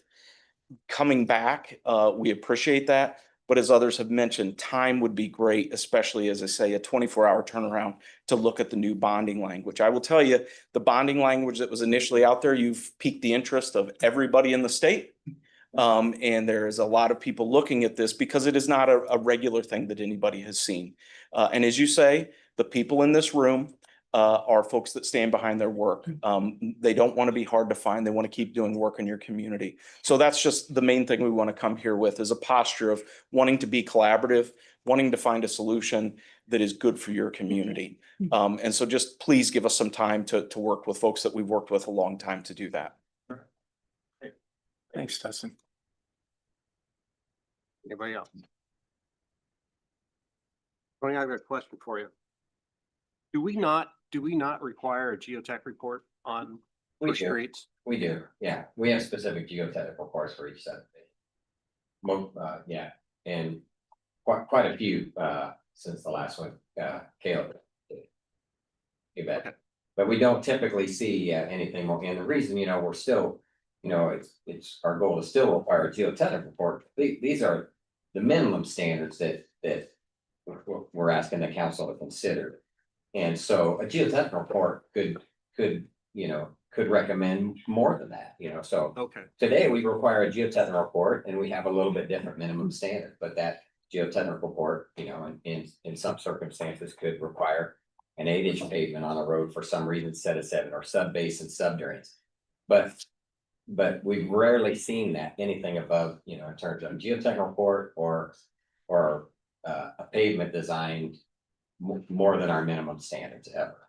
Okay. And so, yeah, we still require geotechnical report. And So on that- we want to continue to do that. Tony, on the road that's already experiencing some problems, we had a geotech report. And it gave us these standards and it's already failing. Am I accurate there? That's accurate, but understand, we've got, there's construction related issues. And there might be design, and our subdivision regulations are kind of, our changes that we're recommending are trying to address kind of both of those things, to improve our design standards so that we have less construction failures, but also anything related to design failures as well, so. And there's not, I want to preface by also saying there's not a right or wrong answer here. I think the communication in this discussion is good. I'm not suggesting that anybody here is necessarily wrong, wrong or in their comments, what it comes down to really is the reasonableness of what these recommendations are. And sometimes that might vary depending on who you represent, so engineers are conservative by nature, and so, that's ingrained into us in our education. And so overbuild. No, even though some of these things might seem conservative to some people, overly conservative, we think it's reasonable based on our experience, based on our history, based on what we've seen for failures that we believe is both related to construction and design. We're still going to see with these new standards. It's true, we're still going to see construction issues. We're still going to see failures related to construction because that can happen. We have, but in a lot of ways, these minimum standards are really designed for optimum conditions too, and in Iowa, those conditions can vary significantly. Our specific conditions on a construction site can vary, and our weather conditions can vary. And we're not always working at optimum conditions. In fact, it seems like, if you're out there, watching these subdivisions being constructed, seems like we're rarely have optimum. I don't even know what that is, but we're working at temperatures close to freezing, and where we got to have cold weather protection, and we're working with temperatures in the 90s, and all kinds of different, specific conditions on sites that impact the quality of our infrastructure. And these, and some of this is, helps us to, ensure that we get a better product. Are we seeing more failures recently in our subdivision street infrastructure than we think we should see? Yes. I mean, our other cities, have the same standards that were recommended, or even more stringent standards? Yes. Do we think that there's value in this, and that the long-term benefit of this is going to outweigh the initial cost of this? Yes, we do. So we think it's reasonable, and this discussion is great because we want it to be reasonable to everybody. Wayne, have you gotten any emails or communications from other sources that may show that that may indicate that having these standards is reasonable? I've had email communication with SUDAS director in the Iowa Concrete Paving Association. I don't know if either one has come out and said definitively, this is a great thing, you should do it. The tone of those was, these are reasonable improvements, they're not unusual. I did see an email from the Holmes Murphy, there was a chain through there, and they even indicated I believe an attorney with Holmes Murphy indicated the city should look at requiring sub-base and sub-drains instead of the bonding requirements. So there's even an indication there from a legal entity that these aren't unusual or unreasonable requests. And I think Tony's right. It's a lot of opinion, depending on where you sit, your opinion's probably going to be different. I think they're reasonable. The fact that Ankeny requires it and they're willing to pay for it, makes me pretty comfortable that they see value in it and it's a quality requirement. If council asks for suggestions on how to improve our road network, I think these are fair. When we, you know, when Caleb talked about the cost per lot, I would not, I don't doubt his numbers. I mean, I guess when we put the cost, when staff put a cost together, we specifically looked at, a straight section of pavement, assuming you have lots on both sides and cost and recent costs from, for those items for recent projects. One of the things we didn't talk about, we didn't have a cost in there for our CD baskets, which is our load transfer joints that we have here. And that's something that we're kind of really staff's kind of on the fence with. There are situations where we think it's going to be a value. The student aspect, really leaves that up to the jurisdiction for 7-inch pavements. But that's something that can be maybe up to the city engineer or based on a geotechnical report, maybe that's in specific cases, maybe it's not. We have a lot of subdivisions that some streets function more as a collector street, even though they're 7-inch pavement. These streets get a lot of getting beat up during the construction of the subdivision infrastructure. They get beat up during home building, and they get beat up with the next plat because they have to use that for access. So there are specific areas that we think it's of value, and other areas maybe it's not necessary. So we think we want to maybe keep that flexible. But the cost, when one of the things we didn't consider in the cost is the efficiency of the development itself in terms of lots per foot of street. So you're going to have a lot of areas of street where you don't have lots, park dedication areas, et cetera, maybe stormwater retention areas. But so in terms of efficiency, you're not going to necessarily have 2 lots per 60, 2 residential lots per 60-foot front street. It's something less than that. So we had a cost of I think around $4,000 for 60 feet, assuming you have lots on both sides. Is it possible that's more of that? Yeah, I don't want to get into that debate, but it's that's a reasonable range, I think, for most subdivisions in that say $2,000 to $5,000 per lot. And our goal, one of our goals here is, and to me, our engineering and public works goals as well as this council for our community should be to, over time, maintain, at a minimum standard, maintain the average condition of our pavement infrastructure in our city, and ideally improve it over time. Yeah. And we think, without these changes, that in the future we're going to struggle to be able to do that. I guess when I hear the 4,000 or 5,000, I'm thinking that's on a $300,000 home. That's 1.5%. It's not that dramatic or deadly. I currently live on a street that has failed in 10 to 20 years, and the cost to each of us are dramatically higher. We're looking at, on average, our neighborhood at anywhere from $15,000 to $25,000 per family to redo the sidewalks and the curbs, the driveways. So I'm not hearing a lot of bad news with the $4,000 or $5,000. Now, we have bigger lots, so it would be 10,000. Well, right now I would have traded you a lot for that. We have bad soil. We have crap soil here in Norwalk. It just seems prudent. I don't know. I do have a question on the bonding. You're prefacing on changing the wording in that. Did that address what he was referring to from Vista or not? It addressed more the change that I made, I believe, did address a lot of that. I'm certainly open to making some more changes. We got from the bonding association. I was forwarded an email late yesterday, and I tried communicating with him, asking him to call me today. He's in South Dakota hunting, so he couldn't.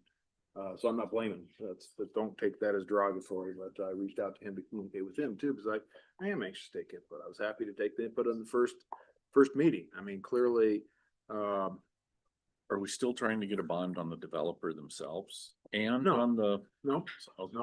The intention that and that's one, I think, major thing that everyone's worried about first is having the developer provide the bond. The intention here is, and how Urbandale handles it, is that they do allow subcontractors to provide the bonds for their own part of work. You know, that I think developer still needs to understand that we're looking at this as a 4-year warranty on the roads. So, and if there's gaps in coverage between assembling the different bonds, that's on the developer, because ultimately the developer's warranting the road. But what about the maintenance? part? Maintenance portion, that is, other cities have that. You know, but even from the input I heard today, I mean, if we have worries about what type of maintenance we're talking about, I don't disagree that they shouldn't be responsible for damage done by the city with a snowplow. Or a pump truck or whatever, that makes sense. Well, I don't know about the pump truck. We'd have to discuss that. And, you know, because they've developed a private business where they're selling lots, and if their private business results in damage to our public roads, you know, maybe they need to work with their people that they sell lots with to figure that out. And I'm not even saying that. I mean, I'm swinging from the hip here. I certainly will listen to it, and I see your wrinkled brows there. So. How do you control that? I'm sorry. I don't, you don't. I don't know how you control that, but, you know, the question is, do you require the city and its citizens to assume that risk? Or does the private businessman who's putting it together assume that risk? I don't know. The guy putting in the pool needs to assume that risk. You know, so maybe we make laws that you don't allow that heavy of equipment on our roads once we own them.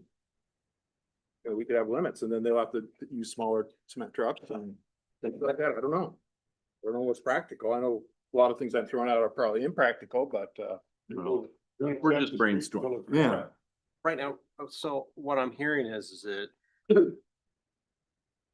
we as a council are kind of set on the minimum standards as far as subdrain and the subbase.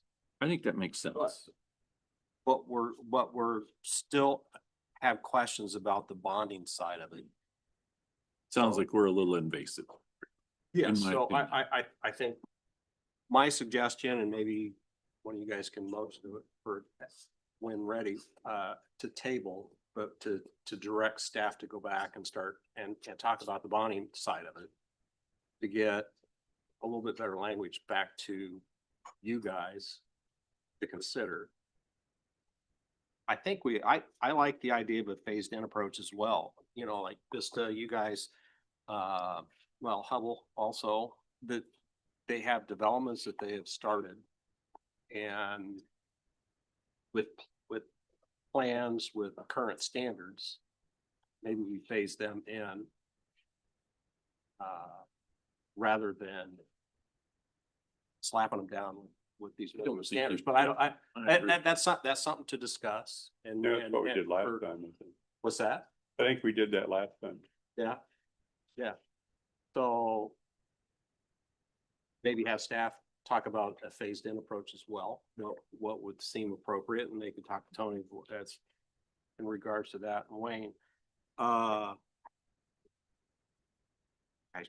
Also, and we may want to also maybe delay any new preliminary plats until this issue is resolved, so that we don't start anything new. So, to be unfair to someone, that's a good point. Also, I like the idea that a couple of them have said there's science out there that maybe we have not, besides just the drains. I think the drains hold a lot of promise. But if there's something else, you know, we can change it in the future if we find a silver bullet that fixes it. You know, other things. Material evolve over time, you know, there come up new techniques, I Well, suppose, over time. Well, we've evolved to where we're at today because we didn't have it for minimums. Then we moved to, a few years ago, we moved to okay, we're gonna base it on a geotech report. And the geotech report doesn't take into account a lot of other environmental factors, I don't believe. And so we're now at this next step. So we are evolving as we go. I'm gonna follow up with a question. Tony, we've never had a geotech report. I mean, maybe just because it's not as expansive as I thought it was, would say you have to raise the standard.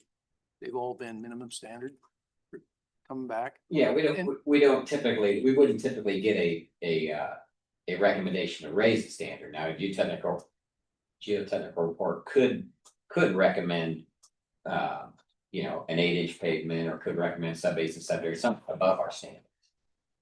Has that But That's why we're skeptical. We never hear, the animal in the room is, we never hear it actually goes down when the developer has a report. But when we build streets, they say, oh yeah, you need an 8-inch base. You need a big base. Yeah. That's the part that is perplexing to us. The ones that we typically see, you know, I wanna say that are kind of, you know, are more general in nature and not necessarily specific to the, you know, to the site, you know, we wanna make sure, that, you know, I think these new changes that geotech report, you know, are trying to ensure that it's more specific to the site, and they take all those things, into consideration. So that's something that we haven't seen in the past in the reports, and we rarely, I won't say rarely, because there's been a couple situation, you know, examples that I can think of that we did get something over our minimum requirements, and there's two that I can think of. But it's been rare, you know, so. And I did want to point out one more thing on the cost too, is that because there's definitely some things that offset these costs that we're talking about too. And so if you look at some of the recent subdivisions that we talked about, Saddle Ridge, for example, we talked about that. There's a lot of subdrain in Saddle Ridge based on our current regulations. So when we talk about the cost per foot, additional cost per foot, that we're already requiring some of these improvements in a lot of our subdivisions. Now that varies, you know, based on the site conditions and some of the specific requirements that are necessary to prepare that site. But, you know, it might be anywhere from, you know, 10 or 20% required subdrains to 70 or 80%. But that's going to offset the cost. And the other thing that these changes do is it allows us to use what we call a footing drain collector as that subdrain too in some places. So virtually all of our subdivisions have sections along the pavement beyond the last intakes for stormwater collection, where we have to have an 8-inch sewer essentially for subdrains, for footing drains and sump pump collection, right? So that has to serve every lot essentially. So some of that subdrain, we can use that. We can eliminate that and use that 8-inch pipe as what we call a subdrain footing drain collector. And that offsets the cost. Those pipes are virtually in every one of our subdivisions. So that offsets some of that frontage cost as well. So you know, in some ways, there, you know, in some situations there's increased costs, you know, per foot or per lot, but in other situations, you know, like Saddle Ridge, for example, there's less cost per foot because our subdivision, you know, the cost is still there, but we're already requiring. You know, the gentleman from Hubble mentioned that in the past, they used to do a specific subdivision. What'd you call it? Pavement design report. Yeah. Would something like that be helpful to focus on specific terrain that, you know, and the conditions, because it varies so much here. I mean, I know we got soft soil, but even like when we built the police station, we did a study on the ground, right? And we still had a soft spot right in the middle that we had to build a bridge for, basically, to construct the building. So, I mean, you can have surprises certainly when you go through, I understand that. But would that help to focus more on each, development that's going in? I mean, would that be helpful or not? Sure, yeah, I think so. And maybe that's one of the things that we could consider looking at too. Yeah, I'm sure it'd be more paperwork on both sides, but I would just comment, the concern there would be, it'd be like the geotechnical report. Where it's gonna come back as your minimum city standards are fine. I mean, it's just gonna take. We get a geotech report, you need to be a soils engineer, some way to really understand that or confirm that what they're recommending is accurate. We don't always know that. But again, like Tony said, rarely we get geotech reports that say anything above the city standard requirements. I can only think of 2 we've ever gotten. I don't think my concern is the payment design report may say the same thing. It may not be valuable, it may be.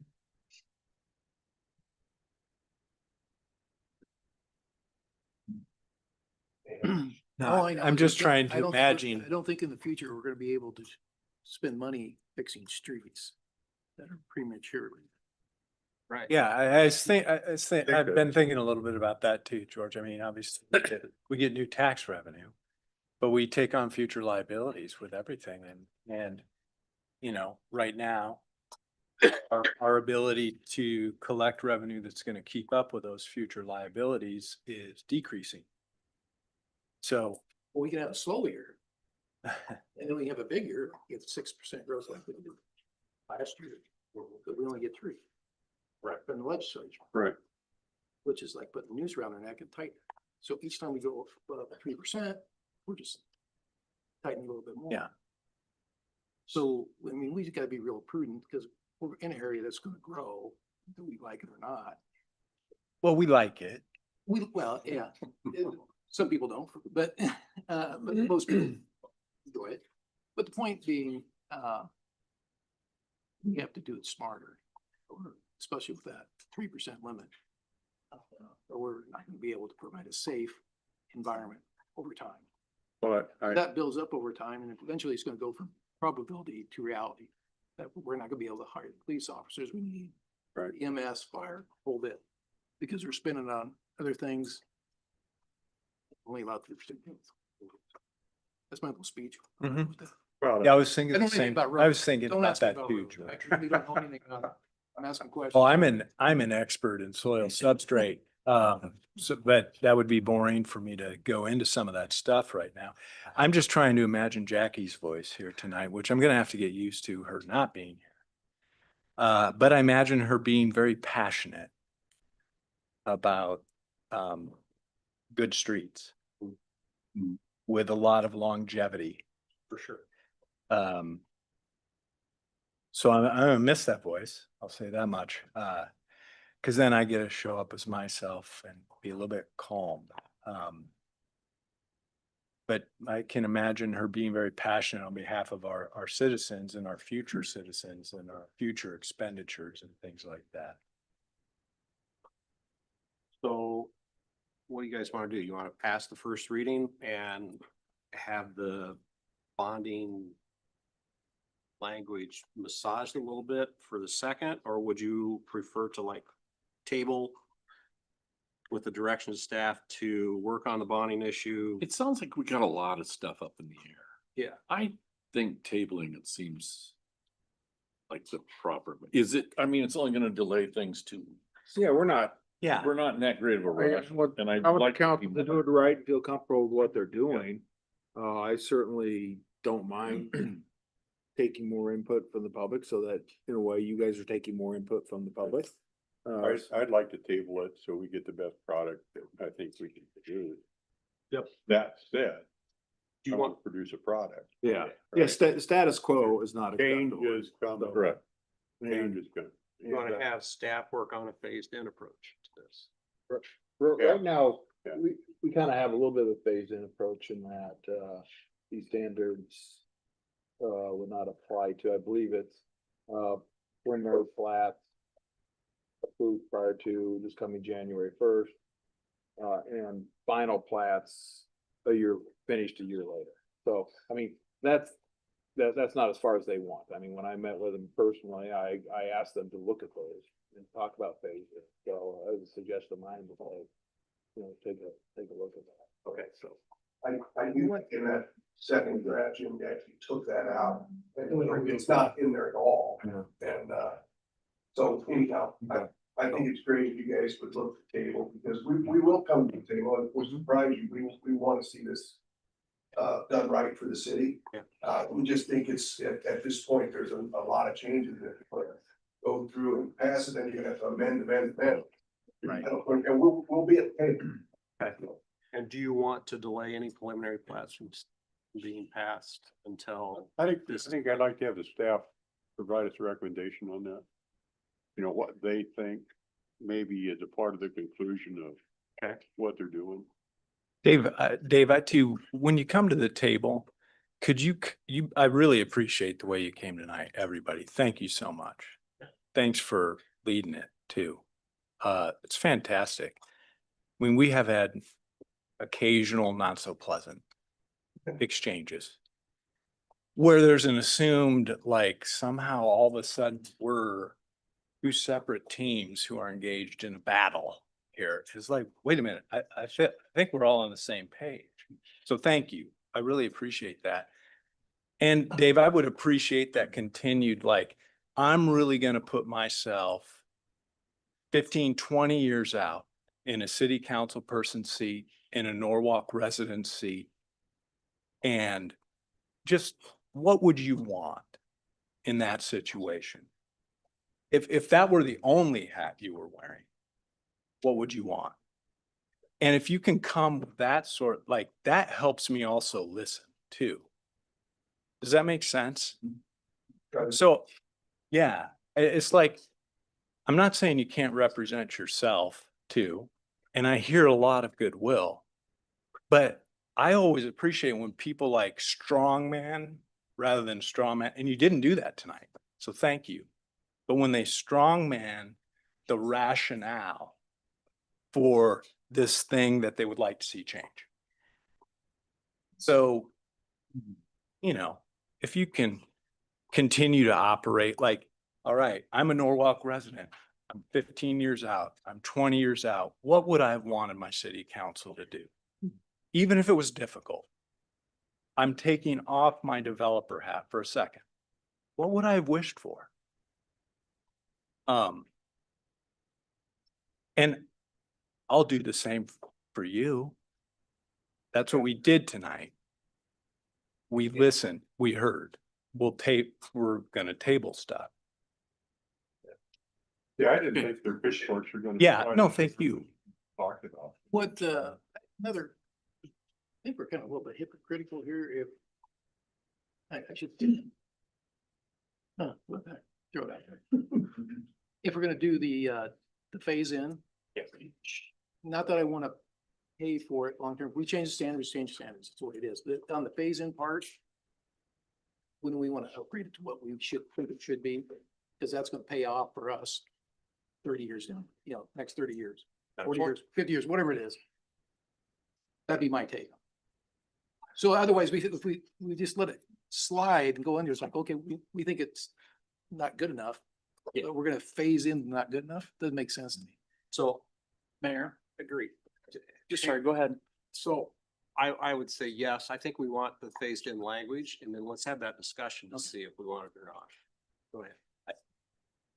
George, tell me if I'm hearing you wrong. One of the things that I wanted to comment on, and I know that Gene probably won't be happy to hear this specifically, but if we are going to do a phase in, as strongly as I know Public Works Engineering feels about this, if there's a phase in, we might think about an immediate action, but the city fund the difference up until that point. That's what I heard you saying. Is that accurate? Yep. Okay, I was going to Then we'll bring know up.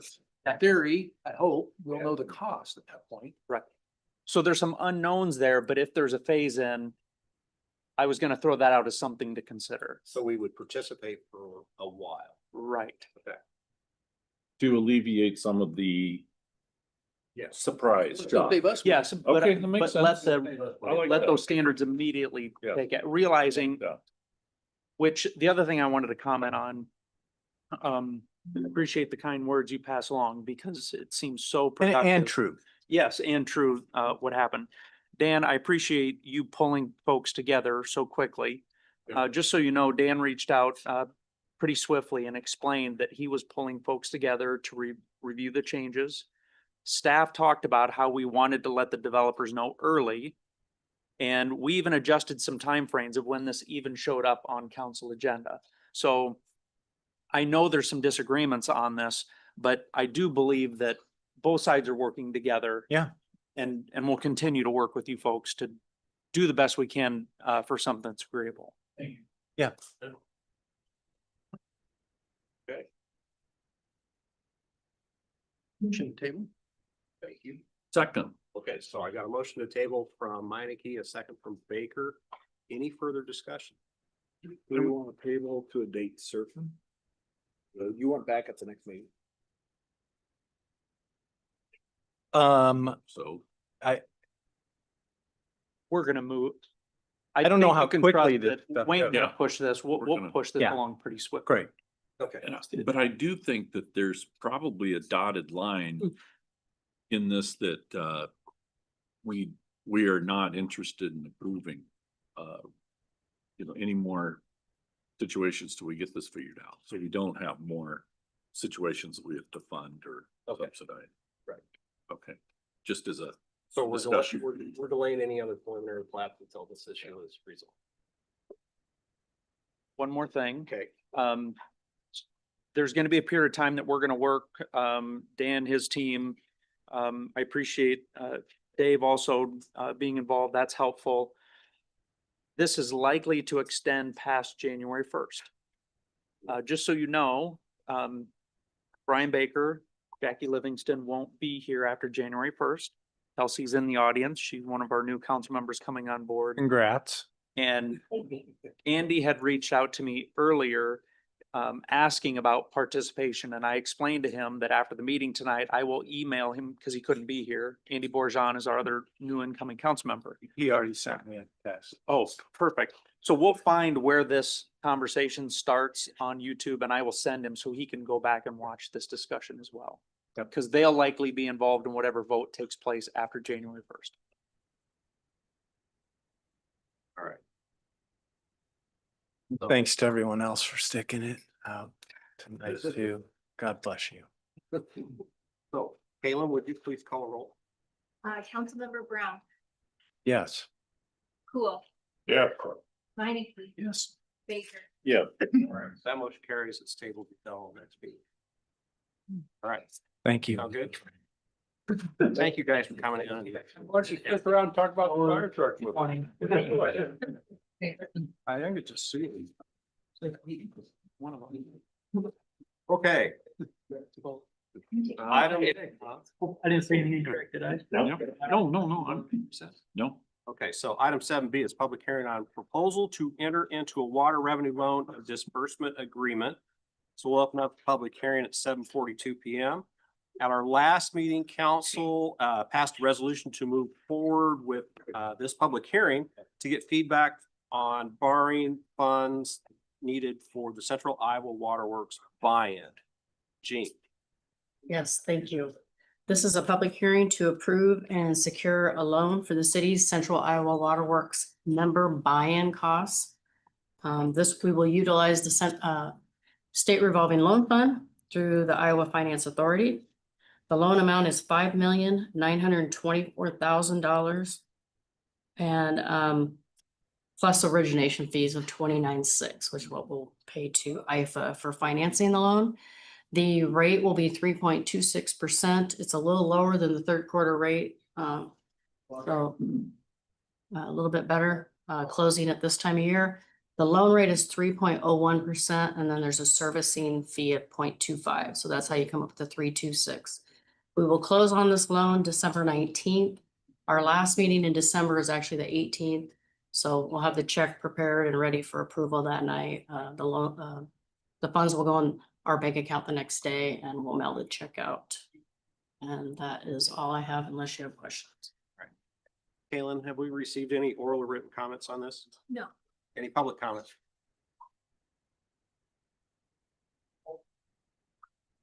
All righty, we'll go ahead and close public hearing at 7:43 PM. Item 7C A resolution taking additional action on a proposal to enter into a water revenue loan and disbursement agreement. We just had a public hearing on the resolution. Gene, you got anything else? I do not. All right, any discussion from council? Or public comment? Moved.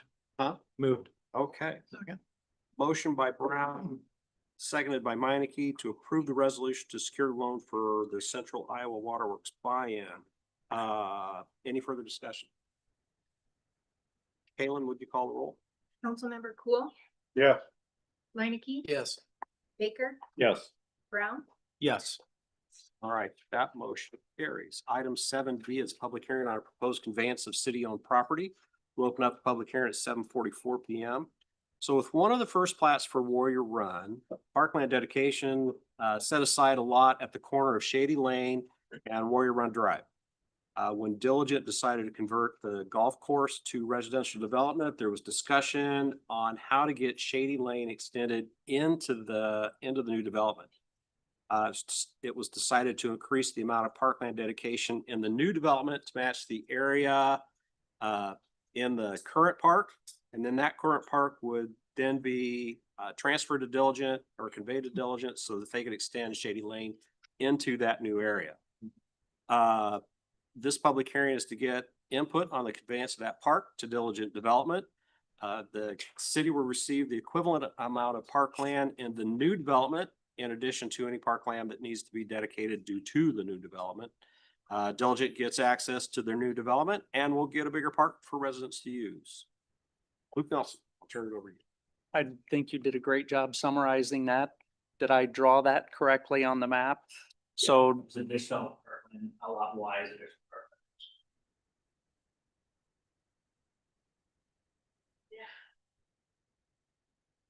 Oh, it's above the cul-de-sac. oh, is it just off the map up here? Yeah, just north of lots 36, 37. Oh, okay, I see. All right. Incidentally, we didn't get any maps in the packet, or somehow I didn't. That would be helpful in the future. They were several items down, just included in the Warrior Okay. Run. All right. So what I have Fine. open here is the infrastructure, especially with the infrastructure acceptance. So you're talking about this narrow as Outlaw Y. Yeah. Okay, so the one that I had crossed out, this was the land that had previously been dedicated for parkland. That's the land that's being turned back over to Diligent. That's what this item is about. Mayor did a good job summarizing. Okay. Kalen, have we received any written or oral comments on this? no. Do we have any public comment? All right, we'll close public hearing at 7:46 PM. Item 7E is a resolution approving the conveyance of city-owned property to Diligent Warrior Run LLC. So we just had a public hearing on this resolution. Luke, do you have anything else? No. Okay, any discussion or question from council? Give me a curious layout on that ground though, as to how Park and Rec might be able to resource that Right. one area. Outlaw Y. Outlaw Y. I think connected by a trail over between the two roads, remember? Right? Yes, there is, yes. I think it's between lots 46 and 47. And then I think we've got additional plans there to the east. Looks like you can kind of see, is this identifying easement there? This is where you're talking? Yes. And, It's a bigger. was Any other questions? Can I get a motion to approve the resolution? Who said it? George? Anybody want to second it? Second? Okay, so got a motion by Meineke, seconded by Baker. Any further discussion? Kalen, would you call the roll? Councilmember Minneke, Yes. Baker, Yes. Brown, Yes. Cool, Yeah, Okay, that motion carries. Item 7F. Okay, so item 7F is a resolution approving an agreement for public improvements regarding Warrior Run Estates Plat 4. So now that we've conveyed the old park to Diligent, this resolution is to accept some sureties that public improvements are completed. This allows community development to issue building permits once the following resolution is passed, which accepts the public improvements that are currently in place. The sureties will cover the cost of final grading and seeding for the new park. The cost of rough grade and apply erosion control seeding for the new park. And the cost of putting in sidewalk along the new park. Nelson, anything else? I don't have anything to add. All right, any discussion or comments from council or public comment? Motion. Okay, Second. okay, motion by Meineke, seconded by Brown. Any further discussion? Caitlin, would you please call a roll? Councilmember Baker, Yes. Brown, Yes. Cool, Yes. Minneke, Yes. All right, that motion carries. Item 7G is a resolution accepting infrastructure and approving the final plat of Warrior Run Estates Plat 4. So now that we've conveyed the old park to Diligent, or we've approved the acceptance of the sureties to complete public infrastructure, we can now accept the new public infrastructure and the final plat for Warrior Run Estates Plat 4. Luke, anything? Nothing to add. Tony and Wayne, how does public infrastructure look that's out there? We had our final walkthrough on the public infrastructure improvements on October 24th. We established a punch list of items needed to be completed by the contractors. Most of those items have been completed. There's a few minor things that still need to be completed. Our recommendation is for final acceptance of the public improvements and release it, or approval of final plat for release upon concurrence from us that all the punch list items are completed. Cool. Questions, comments, from council? Or public comment? Motion? Do we include what Tony just said in the motion or not? No. Second. Okay, motion by Mike, seconded by Baker. B word. Any further discussion? Hearing none. Caitlin, would you please call a roll? Councilmember Brown, Yes. Cool, Yes. Minneke, Yes. Baker, Yes. All right, motion carries. Item 7H is resolution approving the City of Norwalk fiscal year 2025 financial audit report. Had to sit around for that long for nothing, right? All good. Pretty even. Great job. Okay, so 2025 financial audit report. So we had presentation at the 2025 public audit at the beginning of the meeting. Jean, do you have anything to add? I do not. Thank you. All right, any discussion, comments, questions from council? Grateful for a good audit. Public report. comment? Yeah. Can I get a motion to approve the resolution? Motion. Second. Okay, motion by Brown, seconded by Cool. Any further discussion? Hearing none. Caitlin, would you call roll? Councilmember Cool, Yes. Minneke, Yes. Baker, Yes. Brown, Yes.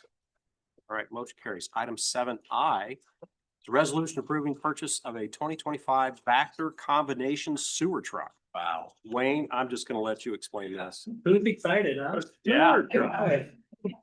I love the picture. Yeah, that's I accurate. was thinking about buying one. Well, they're on sale now. That's why we have the item. On sale now.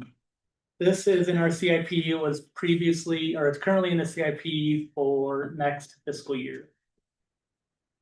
We're in the process of getting updated budgeting to go through the CIP process. The salesman has made us aware that they have some on a lot, they're trying to get rid of it. So they're saying we could save up to $80,000 if we buy one now versus waiting to July. The reasoning is it'll be a new model year, there's just inflation, there's tariffs. He's probably exaggerated a little bit too, I'm sure. Nonetheless, there's significant savings we had if we do a food purchase now versus waiting till July 1. It is a critical piece of equipment. This is what we use to respond to sanitary sewer backups. We use it on water main breaks, use it cleaning sanitary sewer, storm sewer. It's not used every day, but when it's used, it's important. It's up to council. I think it makes sense to make the purchase now if you feel that we want to save the money and buy it later. That's fine. To check with Gene, we have money in the funds to make the purchase now if council chooses. Like I said, it just wasn't budgeted this fiscal year. Oh, wait, there's more. Comments? Can we see this in a parade if we get it? The guys would love that. What are you gonna do? What are you gonna do with the old one? Is it resale value? Are you gonna keep it? It's included in the price. It's they're allowing $100,000 for trade-in of our existing unit. It's 10 years That's old. great. 469 is the trade-in after. Right. Okay. I heard you had to use it a fair amount in Luke's neighborhood. Nelson's? Yeah. I don't know. You don't. I can't tell if you're joking or not. Yes.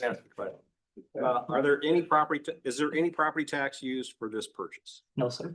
Okay, thank you. But it's something we're gonna do anyway, or plan to do Yeah. anyway. Yep. Oh, of all the equipment we have, this is probably the most important. Any public comment? Can I get a motion to approve resolution as presented? Second. Okay, motion by Cool, seconded by Meineke. Any further discussions? Hearing none. Kalen, would you please call roll? Councilmember Minneke, Yes. Baker, Yes. Brown, Yes. Cool, Yes. All right, that motion carries. Item 7J. Oh, where do I begin? Is a resolution approving an agreement of surety for trail construction for Valley View Plat 3. So as stated on an earlier item, a surety is used as a guarantee that public infrastructure is completed and allow the developer to begin building houses.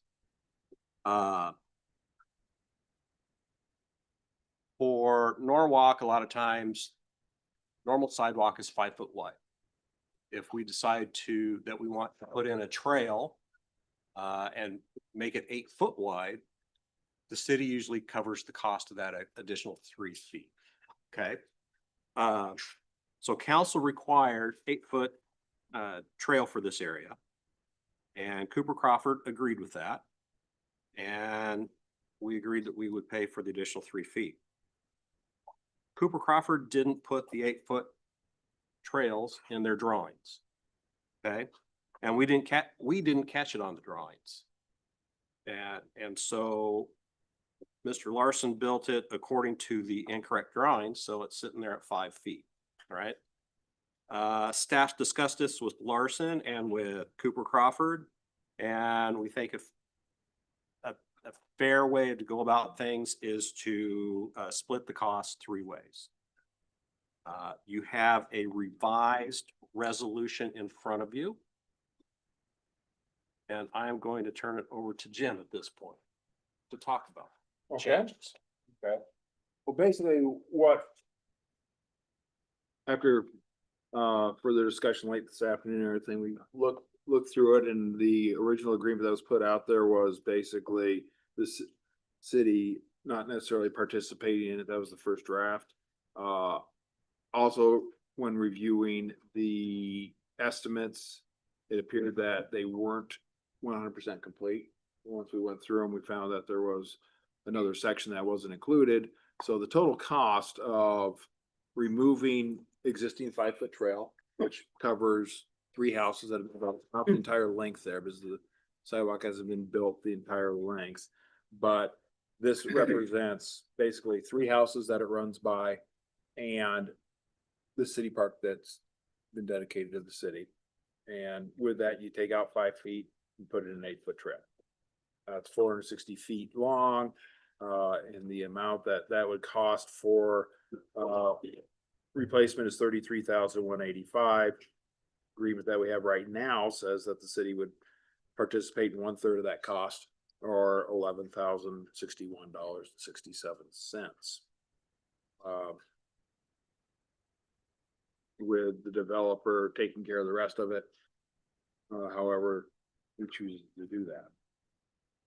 So the amount of surety we talk about, basically a bond for completion, is that we would accept then the check for 2/3 of that, $22,123.33, to guarantee completion of those sidewalk repairs, and as a result, then we can pass Valley View Plat 3 final plat. I think there's still maybe there's an easement that's outstanding to access the park on the south, but we don't need to bond for that there. I understand the developer taking care of that.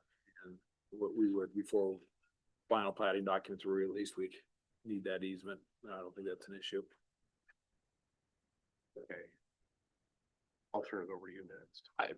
I think Jim explained that well. I've had conversations with John Larson, and he's here. I believe he does want to address council. I also spent a little time talking to Brad Cooper, Kevin's partner. I know also that staff was involved in some meetings earlier with them about this topic. Just ask that you allow John to speak. Yeah. Come on up. Thank you. John Larson, Johnson, Iowa, developer for plat 1, 2, and 3 at Valley View. So they're all done differently. I think the preliminary plat was addressed to a different developer other than myself. He walked away from the project and then we came in and bought it. I originally was just kind of a silent partner with the people that kind of spearheaded this. I bought them out 2 years ago and finished plat 2 and 3. So what we're talking about here is surety for plats that have been passed in the past. What I'm asking for tonight is Valley View plat 3 where there's no trail. So I wasn't required in Valley View plat 3 to put in any trail at all. The trail was put in the first plat in plat 1. And like you said, it's put in per specs, which was passed on the construction drawings. There's also 3 houses that have been built, 100 Valley View Drive, 101 Valley View Drive, and I believe 716 is the address, the one there with the red. They all submitted building permits. It might have been a custom home, it might have been a spec home, I'm not sure. But the builders submitted building permits. You have to do a site plan in every city. None of the site plans showed a 5-foot sidewalk in front of their house and on the north side of it. So none of those sidewalks got put in. So if you want to back up and say that I should be responsible for those, I really don't think the principle of that is right. I had 107, 108 feet that I was supposed to put in plat 1, which we did. And if I would have known at that point 3 years ago that I was required to do it, it would have been pennies on the dollar. Meeting with Luke and Elliot, they said the city would also participate in the extra 3 feet. So really at that time, it wouldn't cost me any more money. So I have a little bit of hardship saying I have to post surety for $22,000 when I did what I was supposed to do. I've had 3 walkthroughs with V&K, with Tony, with Elliot. They're not here. Elliot and Luke. We all meet out there, do a walkthrough, do a punch list. None of this was ever brought up. I did Orchard Hills to the north. You can see right above the red line. If you go up, there's an outlot there. There's a sidewalk there now. After Orchard Hills 4 was passed, those houses were built. Luke called me and said, hey, we missed it. Can you just please put in a sidewalk there? I'm really not required to do it, but in good faith, I did it. But I didn't ask for any supplement. I went in and put it in. Is it going to change my lifestyle? No. What really hurts me is the principle of this. When you're asking me to pay for sidewalks that need to be ripped out that I didn't put in and was never required to put in. I told Luke the other day, I said, I'll rip out this right away. I don't care. I need to get this plat passed. All these lots are sold. They're not all going to close this year. They're on a takedown period, but I know there's 12 lots that are waiting to close this year. I got an email today. It's like, what are the addresses? They're going to start pulling permits. So I'm just a little hardship. As you said earlier, let's work together on this. I'd gladly pay my part on the trail. I don't care. But $22,000 is a big nut to crack for me for something I didn't do wrong. I knew about this a week ago on Thursday. Friday morning, I met a concrete guy out there and we walked this and wheeled it, and evidently something, I don't know if Luke didn't get all the emails, but I turned those in by Friday afternoon. So we've had those, and I walk in here tonight at 5:35, 5:40 and get handed this paper that says, now it's 22,000. Earlier, let me back up. Yesterday afternoon at 4 o'clock, I get an email from Luke that said, I'm asking you to post $24,000 and some odd cents. That, well, I don't know how we're getting that number. So we had some conversations today. I know you have with Luke Nelson. I didn't call you Jim because I talked with Luke, but is it going to change my lifestyle? Probably not. But it's the principle of it that really stinks. I'm open for questions. And when John and I did speak earlier, there appears to be the discrepancy here is it looks like the distance in front of the parkland, that existing trail.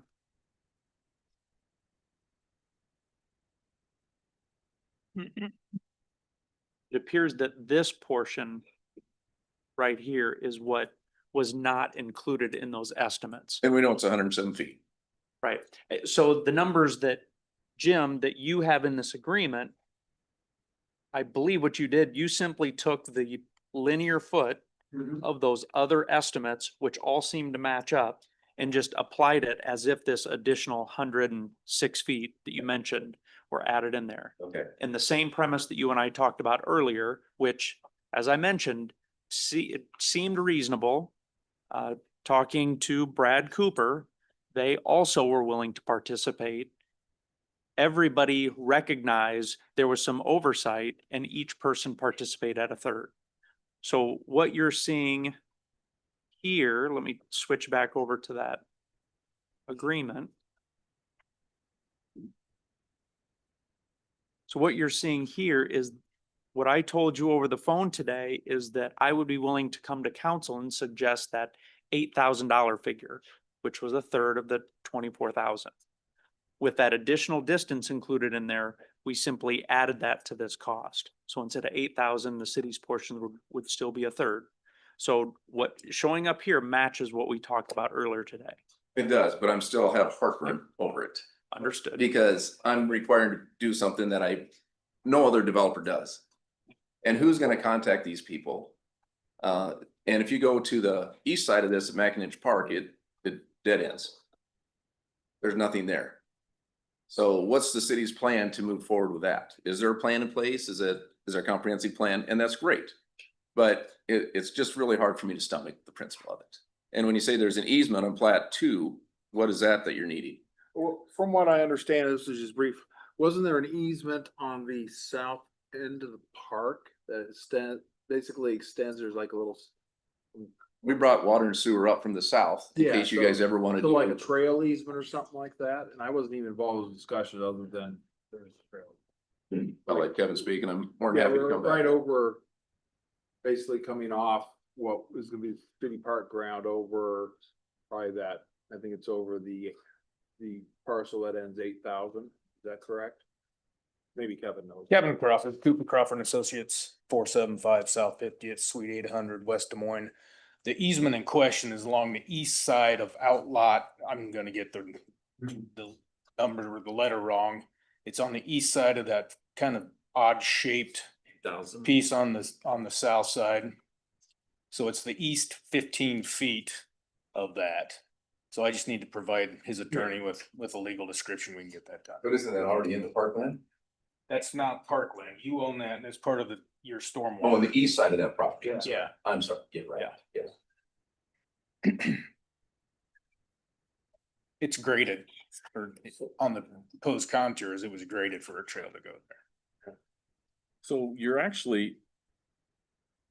aren't liable for the 22, you're liable for half of that 22. You're gonna pick up the other half, right? Is that what I understand? 33 of us, you and you. So you were saying. Right. 22 is unfair. It's his surety bond that he's gonna have to provide. My name's on the surety fund. Okay, so Yeah. that's So- between you two partners. Yes. Got it. I just wanted to make sure. And I'd say it is now. yeah, quite frankly, I don't think it's quite as many lineal feet as you have. I just added up the lot dimensions across the plat and it's like 415 or 420 or something like that. So it's a little bit different. So I think everybody's expenses are gonna come down.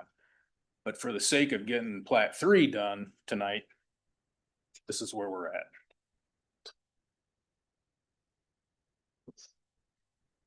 That sounds like a fair deal to me.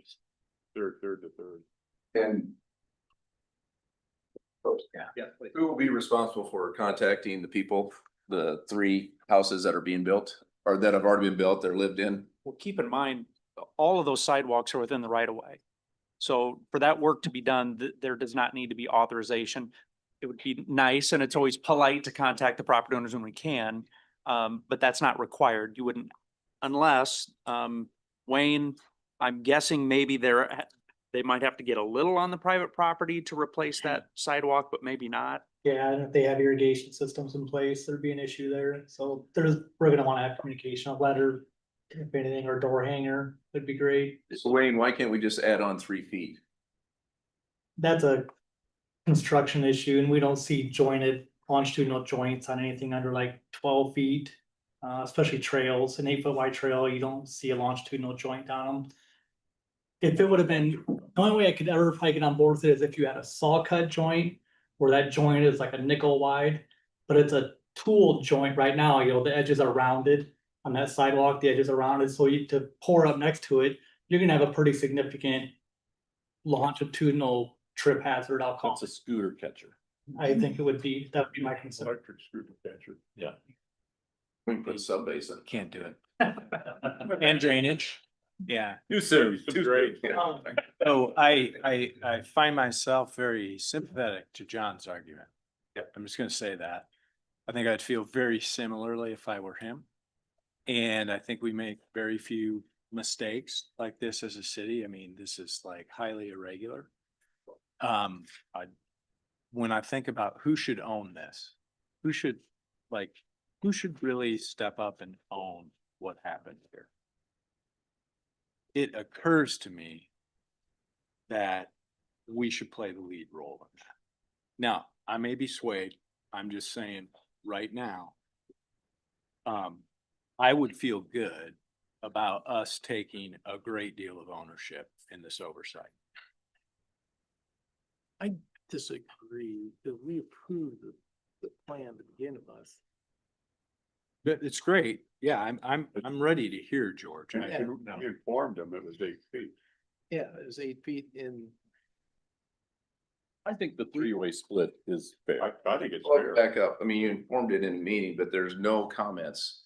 Any developers agreement, there's no comments that went back to the civil engineer. Maybe that There were comments to civil. said engineer. I you did- found none, You know, I don't, right? I did, you know, and I don't. And Jim, I wasn't productive- involved. I'm Yeah, just, no, I know. I don't know if it's productive to point fingers or not, but I mean, you can go back to the original meeting. And the city council talked about that 8-foot trail. City council member Cool, in fact, said, I don't think we should be approving this until we see it written on the plan itself. Brad Cooper representing the builder, and until I heard you talk tonight, I didn't know if it was you or somebody else. Basically stood in front of the council, said that would take an awful lot of time to do it. I will make sure that gets into the plans and under the code. The Norwalk code's quite clear that the construction plans should incorporate the preliminary plat and any conditions placed upon it by council at the time of approval of the preliminary plat. And so, I mean, it was crystal clear that, it was warranted to the council that it would be included on there. And like I said, certainly the city has some blame there too, because the city should have reviewed that after Brad submitted it and said, oh, wait, you forgot the trails. But that being said, the first obligation to get it on there is the individual who stood in front of the council and said, we'll put it on there. And the code says that individual should put it on so we've gone through 3 P and Zs. there. Yeah, exactly, yeah. We're That's 5 sympathetic, years ago. that's why you don't hear me jumping up and down saying don't pay a third of them, because I think there is some blame, I think the city council's recommended that, recognize that and accepted that. But I mean, you asked where it came from and there wasn't any requirements, well, it's quite clearly there's a record. And we're sympathetic with you clearly. And Brad Cooper is not denying what was said in the Yeah. council meeting at all. Yeah. So, Clearly. but the way the math works out, the 11K that you guys are gonna be putting in is roughly your 3 feet that you were obligated to pay for anyway. So that's no different from a cost standpoint for the city. Yeah, and I would put out, I didn't want to have that conversation because I don't want to make it sound like we're blaming Brad. I mean, you're the engineering company. I've known you forever. Brad was one of the first people I met when I came to Norwalk. And mistakes happen. And, the measure of someone who makes mistakes, how they fix it, and they've stood up and, you Full stood up. disclosure, I signed the construction drawings, so Okay, it's me, not Brad. So it's how you handle the mistakes and, Or But you understand his point, the 11,000 you're offering, I appreciate that, thank you, but that's no more, you're not doing any more than you originally planned. What do you think would be a third of the cost of removal of the concrete? It's on those, a third of the cost of removal. Usually when you tear out concrete, it's about half the cost of new concrete. I mean, the same cost to tear out as it is new, to dispose of it and get rid of it. And then also in here, we added some grading. Because we've got to take it out wider, and then, I don't know if you have those handy with you, the estimates. Yeah, I need to find. And then he also did add some base. Well, that's the Google Doc that he created. Let me see if I can find that. I mean, if you would take the 11,000 off and then split it in thirds, I think I'd be happy with that. Because you're really gonna pay 11,000 anyway with the addition, if we started from scratch. This may be heresy, but what if this section was only 5 foot wide and not 8 foot wide, since it ends at Mackinac Park anyway? Yeah, I couldn't agree with you more. I mean, because if you go to the, I mean, I'm brainstorming here, but go to the west. 5 foot is pretty wide. It's not a 4 foot regular standard sidewalk. 5 foot wider than standard. Well, no, 5 foot. Now 5 it foot is, the yeah, standard, I got that, but Uh, compared to a lot of Norwalk that's 3. I appreciate the creativity, Brian. And disagree. Only because it's supposed to be a trail. I mean, I got actually that. really love heretics, so. I do. Just wondering what if the trail was squeezed, only skinny people could use this trail.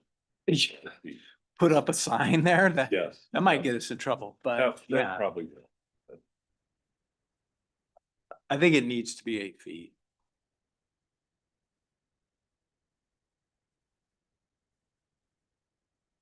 The dollar amount just doesn't seem very big to me. which dollar amount? The 11,000? Yeah, The 33. both.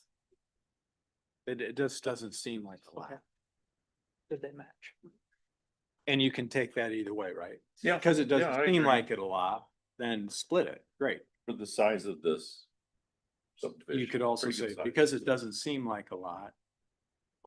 Lindsay, Total of 128 homes, if I'm correct, or lots, not homes yet, but between the 3 plats, that's all right. Say that again. I think there's 128 lots total in Valley 1, 2, and 3. I don't know off the top of my head. I don't remember how many total. So John, what you had suggested is if we were to take off the $11,000, that would be the city's portion for the additional 3 feet, split the remaining, which is 22,123, divide that by 3. Add that to our 11,000. Lindsay, what did you get for a total? 18,457.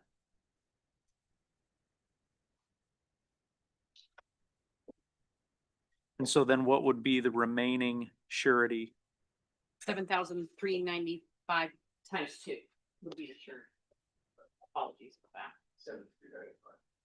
Times 2. 15,790. 779. So What did we? tell me if, do? say that again, 14,790. 790. You take the total. We'll take the 11,000 off of it, which leaves you with roughly 22,000. And then we take a third of that, Why would we take the 11,000 off? because that's what we were. Agreed to would've- originally? That is, Okay, yeah, that that's would have what been I the thought. original Okay. sheet. Yeah, I just, do we know that 3 feet of cement added onto a 5 foot trail would be 11,000? I mean, not, Yes, so not that I'm some of that objecting cost to it, but is- yeah, it's 11,000 correct. Some of that cost is removal cost, so based on their total cost of 460 feet. And I mean, and what I'm calculating is their square yardage price, there's probably about I would say about 9,000 of that's related to the 3 foot cost or whatever, you know, so close to that. Some of that I think is the removal cost. So do you feel that, do you feel those numbers that we came up with, that is an accurate number for the city to be covering a third of the removal cost? At A third of the removal or a third of the overall cost? a third of the removal cost? Well, I think there was a cost, you know, I think there was clearly a cost, but you know, initially for the city, if it was constructed today, you know, the city would have covered 37% of the cost of that 8 foot wide trail. The difference between 5 foot and 8 foot. So that cost to me in today's dollars is in the range of $9,000. So we are, you know, so if the city is considering contributing to this change, this error or whatever, then, you know, maybe it should be something, you know, something more than that. Cause we were in for that much already initially. So would it be appropriate, since we were in for 9,000 already, we take 33,185. We take out the 9,000 because that was already a sunk cost that we'd agreed to previously, all right? And then that difference between 33,185 and 9,000, we split that 3 ways. 1/3 of it would be the city's contribution towards fixing this problem. And the remaining 2/3 would be the developer and. Yeah. Sounds good to me.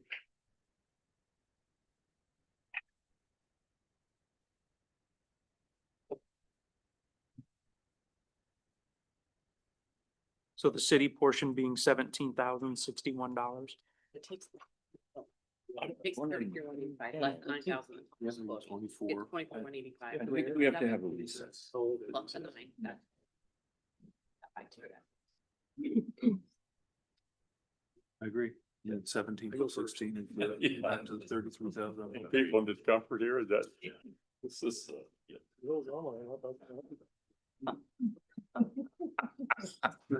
How quick, do you want to make changes in there so they can tell them that? Do you want this?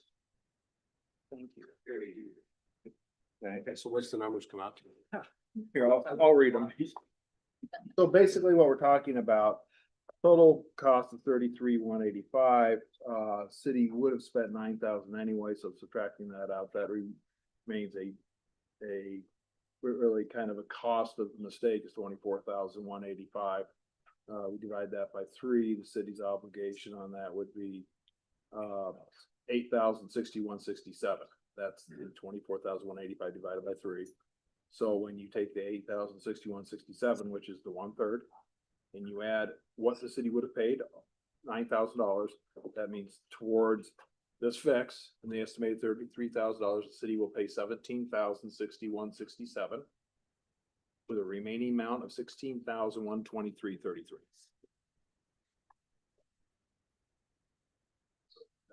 Does that sound right?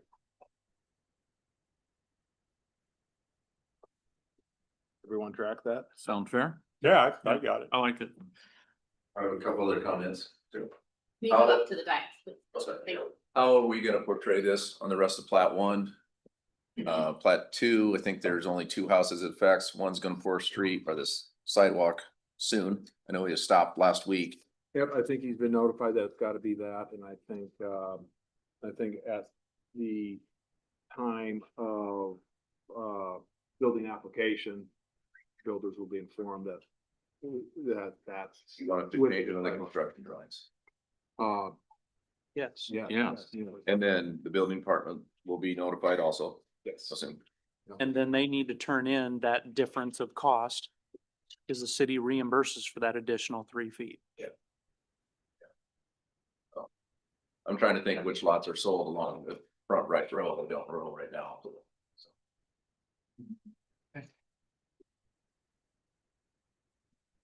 And as far as timing, we're getting into that time of year, we get cold weather costs, which we're figuring into this starting next week. I assume I have till spring of next year to get this done. Yes. Otherwise, we're gonna have more cost in there with covering. Jim says yes. And then how does this work? So if I bring this money in now, does it get deposited or is it held in check? Or, I mean, there might be one. It gets deposited and we hold it, and then once it's all complete. I gotta do it all at once? And we're not doing driveways, correct? Right. There's only one direct part. So you are gonna, what's that? Yeah, you're not doing driveways, no, we're just talking sidewalks. Right, so they'll just have, go ahead, Jim. Well, so there is an area like the existing driveway you're thinking of. There's gonna be, we got the trail, it's gonna have to narrow down there, because if we did the driveway, there's no way we can put the wider trail on there without. Well, how far out do you want it to narrow down? We do these I don't- details. Actually, yeah, I was just gonna say, that's a Yeah. detail that Paris has already has an idea of how to work that out. And he can handle that with you folks. Well, and if I've got to show it on construction drawings, then Wayne and, Tony. I'm having a Okay. bad. Are gonna review that anyway, so. Yeah, this is we're way into the weeds. So, Yeah, can we get around to making a motion on this and get it done? please. Motion. As read by As amended. city attorney. Second. Okay, so I have a motion to approve the resolution as amended by Jim. On the table. Who did? Baker and Mikey? Yep. Okay. Any further discussion? I just want to say one thing. Yes, ma'am. When this prelim plat was approved in 2021, the council approved it with 5 conditions. As we learned, those are a bit hard to track. So it might be better to not do that in the future. That's a good point. 5 conditions. Okay. Caitlin, would you please call roll? Don't approve it. Councilmember Baker, Yes. Brown, Yeah. Cool, Yes. Minneke. Yes. All right, that motion carries. Item 7K is a resolution accepting infrastructure and approving the final plat of Valley View Plat 3. Since we have the surety for the replacement of the trail, we can now accept the public infrastructure and approve the final plat. Luke Nelson, what? I have nothing to add. Nothing to add. Tony, how's things look? Looks good. Yeah, we had our final walkthrough on September 30th of this year. Established a punch list. I believe most, if not all, of those items are completed. We'll verify that that's correct.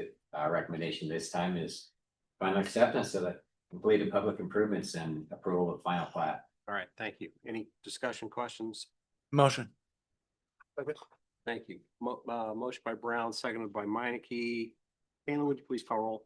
Councilmember Brown, Yes. Cool, Yeah. Minneke, Yes. Baker, Yes. All right, motion carries. 10-minute recess. You made it, George. And thank you very much. Yeah. Hey, welcome to town.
Yeah.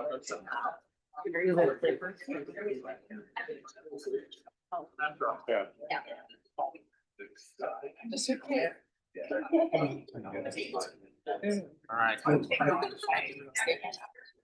That's a great age. Kaylin and Lindsay, are we ready to go? Yes, sir. Ready? Yeah. Yeah. We're ready. All right. All right, here we go. We're back in session at 8:36. Please pass. Wayne too. We are on item 7L, which is resolution accepting public infrastructure for Holland Point Plat 4 and modifying the completion bond.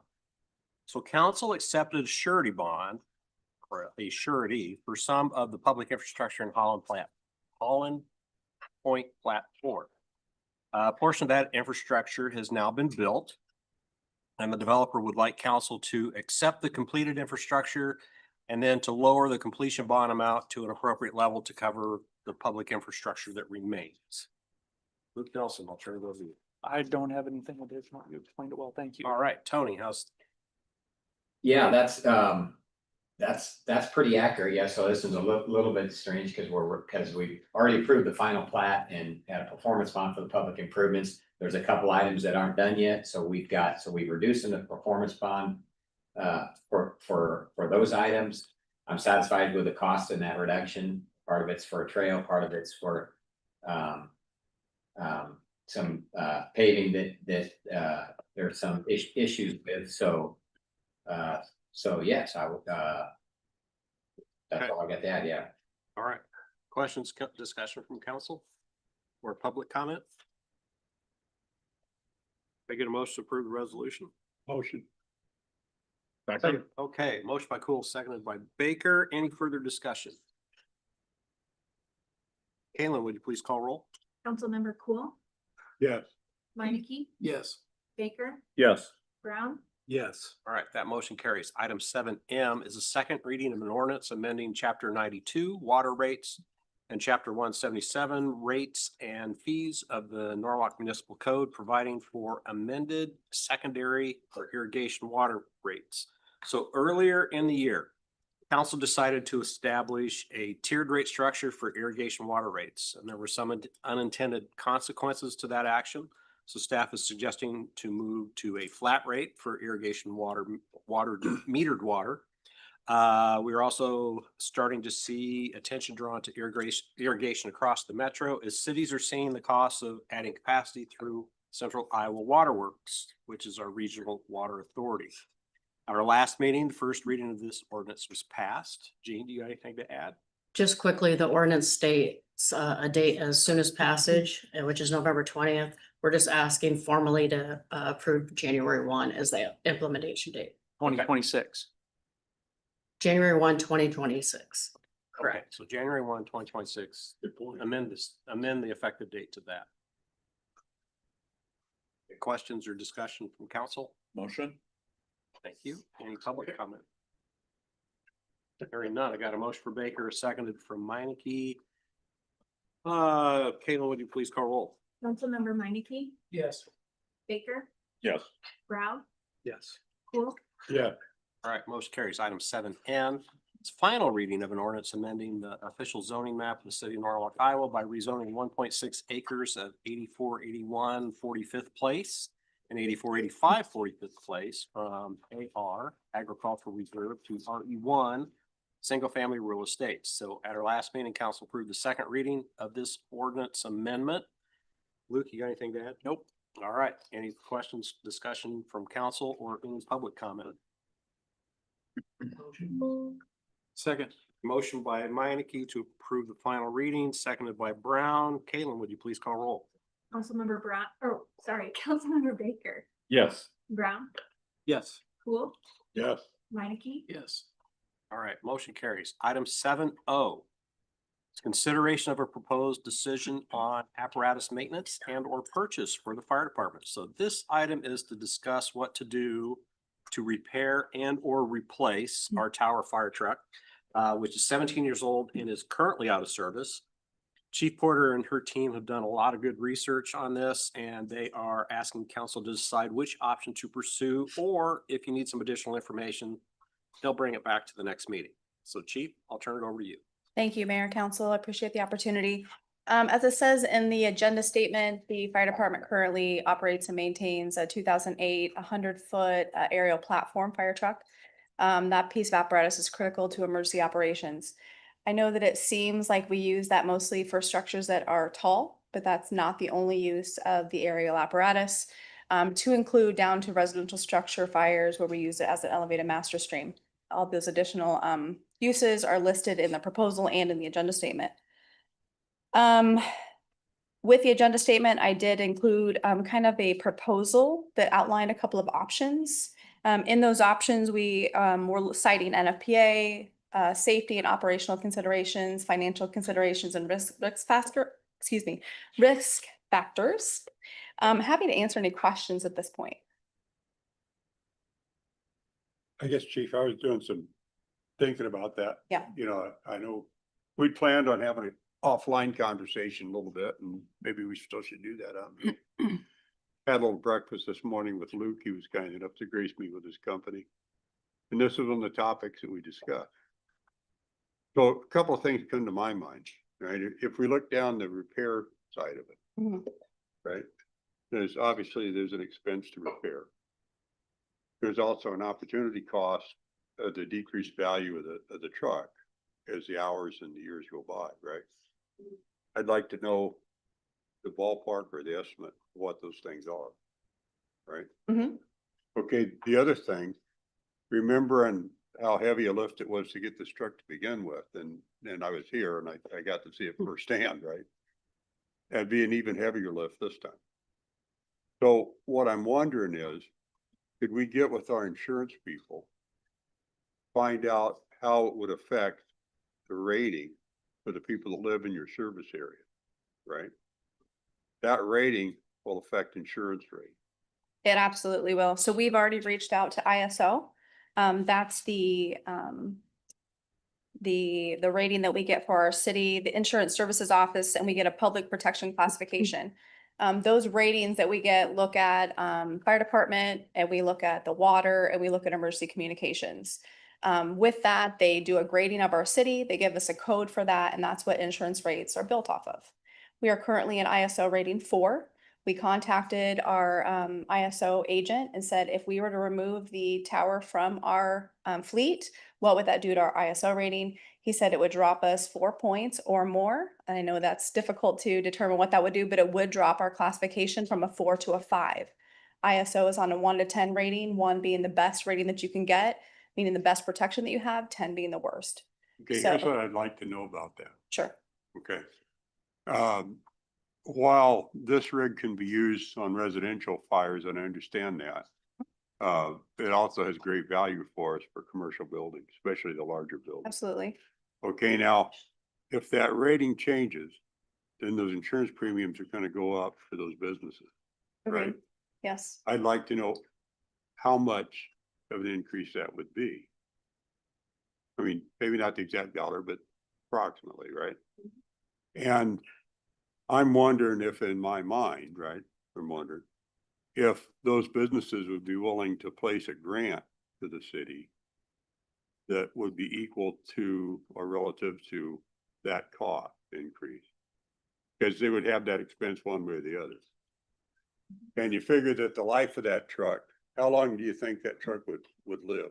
So NFPA suggests that a truck of this size or of this recommendation would be 20 to 25 years. Okay, so if we're looking at that insurance premium over 20 or 25 years, we're probably talking a lot of money, right? If it was removed from service? Yeah. Yes, I would assume so. Okay. So what I'm wondering is if there might not be an avenue there to be able to take down some of that expense for the city and make it more affordable to be able to replace this with a new unit. So I'd like to know what those numbers might be. Now, that's looking at your full service area, right? So that's outside the city as well as inside the city. That apparatus is used within corporate city, and then for the city of Cumming, that does not go into our rural district at all. That what now? It doesn't go into our rural district at all. The tower stays into corporate city and to the city of Or Cumming. if those, storage facilities over there are coming, right, for the large grocery chain. I mean. Oh, yes. if Yes, that- they would be utilized there. That's correct. Okay, all right. So that's what I'm talking about. Right? So I'd like to have that conversation. I'll bet those people would like to have that conversation. Because they probably wouldn't want to pay increased insurance rates. I would guess. But are you trying to? Because otherwise it'll go by, the real estate taxes, property tax will go up. Is that what you're trying to alleviate? No, what I'm trying to offset, Insurance and the property. they're gonna, tax. well, that would be there too. I guess I hadn't thought about the property tax side. But you know that they're gonna have a known expense with insurance coverage, that would increase. We don't know what those numbers are, right? And they're gonna pay that increased insurance rate for a number of years until that unit would be replaced. Right? So if they're out the money anyway, would they be willing to put it to the purchase and the replacement of that unit? So their insurance rates don't go up and they have that protection there. I hadn't factored in the increased property taxes and that's interesting there too, I guess. I didn't think about that. But that's a good point. But that way, it might offset some of this expense. Otherwise, it's gonna be a tremendous lift for us to try to do this going forward, I think, given what the state has done to it. I think there was 3 options that was kind of on the table here. 2 that were kind of outlined, but there's really kind of 3 directions that we could go today. One is to fix the current apparatus. It's 17 years old. And to fix what the major problems are right now, it'd be about $50,000. There's no guarantee that we're not going to have further expenditures moving forward. The second option would be to do a refurb of it. That would cost us about $500,000. We got 2 quotes from 2 different vendors. They were $400,000 each. We thought about 20% of additional costs that we could be looking at. So almost $500,000. That would buy us another 5 to 7 years on the apparatus just by industry standards. At the end of 7 years, that would get us, the truck would be 24 years old at the end of its life cycle there. So then right now also know that build times on trucks are about 48 months at $2.5 million. So if we look at it, just the math of it, if we do $500,000 for the next 5 to 7 years, in 36 months, we potentially be back asking for the purchase again, which would be a 48-month build. And one of our vendors indicated that over the past 3 years, they had a 12% increase. So if we're increasing 12% again over the next 3 years at $2.5 million, we're going to see a $300,000 increase on the purchase of that apparatus. So aside from the Have that forward. It's been a dramatic last couple of years. Agreed. Yep. Aside from the funding source, I think it's kind of at a tipping point of what's the best use of the money here. Do we just fix it? Do we refurb it to get us a little bit further down the road? Do we go ahead and sign a purchase agreement with money not being due until 48 months when it's delivered at a lower cost today than it would be 4 years from now? If we look at that truck operationally, that truck again was bought 17 years ago and we are still running with volunteers. We are turning out 10 to 15 firefighters. That truck was built then to have a large turnout. Today, we're turning out 2 to 7 people for structure fires. So the new fire trucks come with new technology that makes them safer to drive. They got airbags on the inside. They're smoother to set up. We can operate them with smaller staffing models. And that's what we're operating on today with cross staffing and the smaller staffing models. A new build would suit our community, our growing community, and smaller staffing models. I think everybody up here would like you to have the best equipment we can afford to give you. I appreciate that. What can we afford to give you? That's the big question. Understood. So I guess what I was looking for was to see if there might be a way that we could finance that off city funds, at least part of it, to make it more doable for us. Chief, just so you know, during the baby box dedication, I had a conversation with somebody about the fire truck. We were just right there. We were talking about it. And I mentioned the ISO impact and insurance. They are going back to one of their colleagues that works in the insurance industry, and they're working on that right now. Perfect. So you may have some other resources to go to, but at least we have one that's supposed to get back to me with some information for you. Thank you.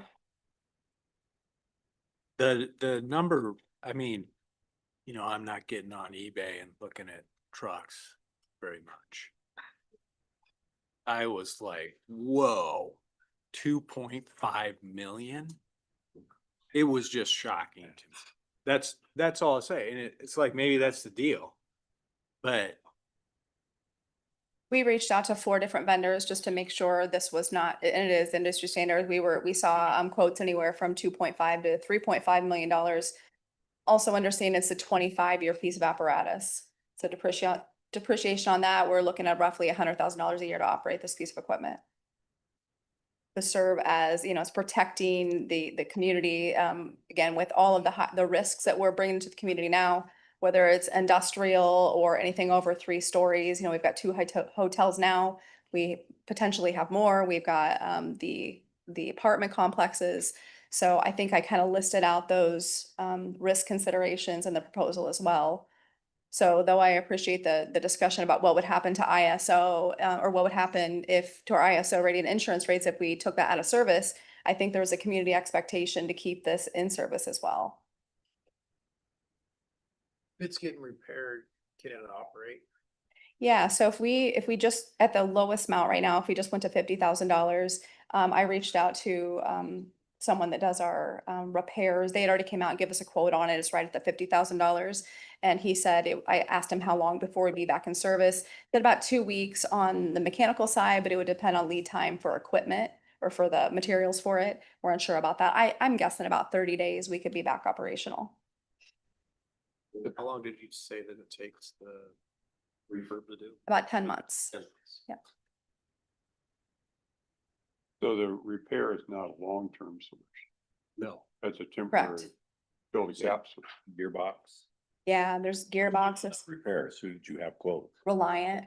Reliant is who was our sales reps for our Pierce fire truck, and they have a service station up in north of or south of Ankeny. And they work on our Pierce fire trucks today. So Eh. if you're down 10 months, say kind of refurbish. How's that ISO one? It's a catch you once a year? Or Yeah, the gradings come out, I think every 5 years. We're due for a grading right now. I mean, but they would understand it's down for refurb. It's a temporary, that wouldn't change. it wouldn't change the grading, yeah. But if we didn't have one, But if we didn't have one, no intention to have, correct, that would change the grade. that's correct. Does that affect just a regular house?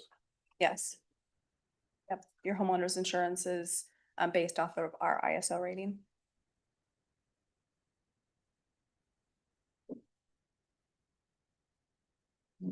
I think it's gonna take time to make a plan to do a replacement of this. So we're It's hard probably, just to jump out at 2.5 mil. let's write a check, let's write a check right now. So we're probably looking at doing the other until a plan gets completed, right? yeah, Where we can afford it. I mean, for sure, But I think our goal needs to be able to get them replacement unit. That's the end goal. Yeah, this replacement was proposed in CIP for fiscal year 28. We just didn't intend it to go down with mechanical issues. So right now, what's a boat anchor? What's the value on the open market as a boat anchor? I'm not really sure about that. I would have to check. And then if we go through the refurb, what's the value on the open market then? I would have to check on that as well. I mean, it's a 17-year-old truck. Yeah. And so even if we refurbed it and got 7 years out of it, we're looking at a 24-year-old truck. And so the residual value of that is probably not as much as we would like it to be. Yeah. Okay. With the political environment the way it is at the State House. This is gonna be on everything we talk about. Yeah, I know. Yeah. It's a theme.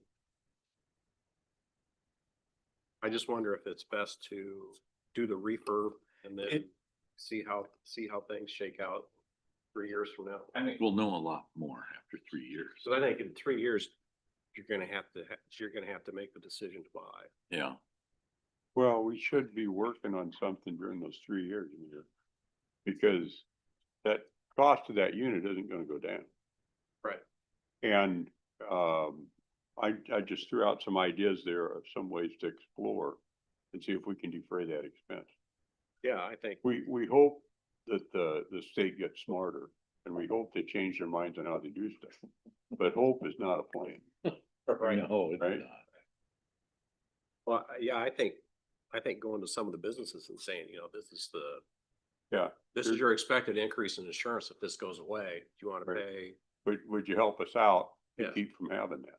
We come up And- with that number for like a $400,000 house, whatever that is, difference in an ISO. I'll and work with 4 you versus on that. 5.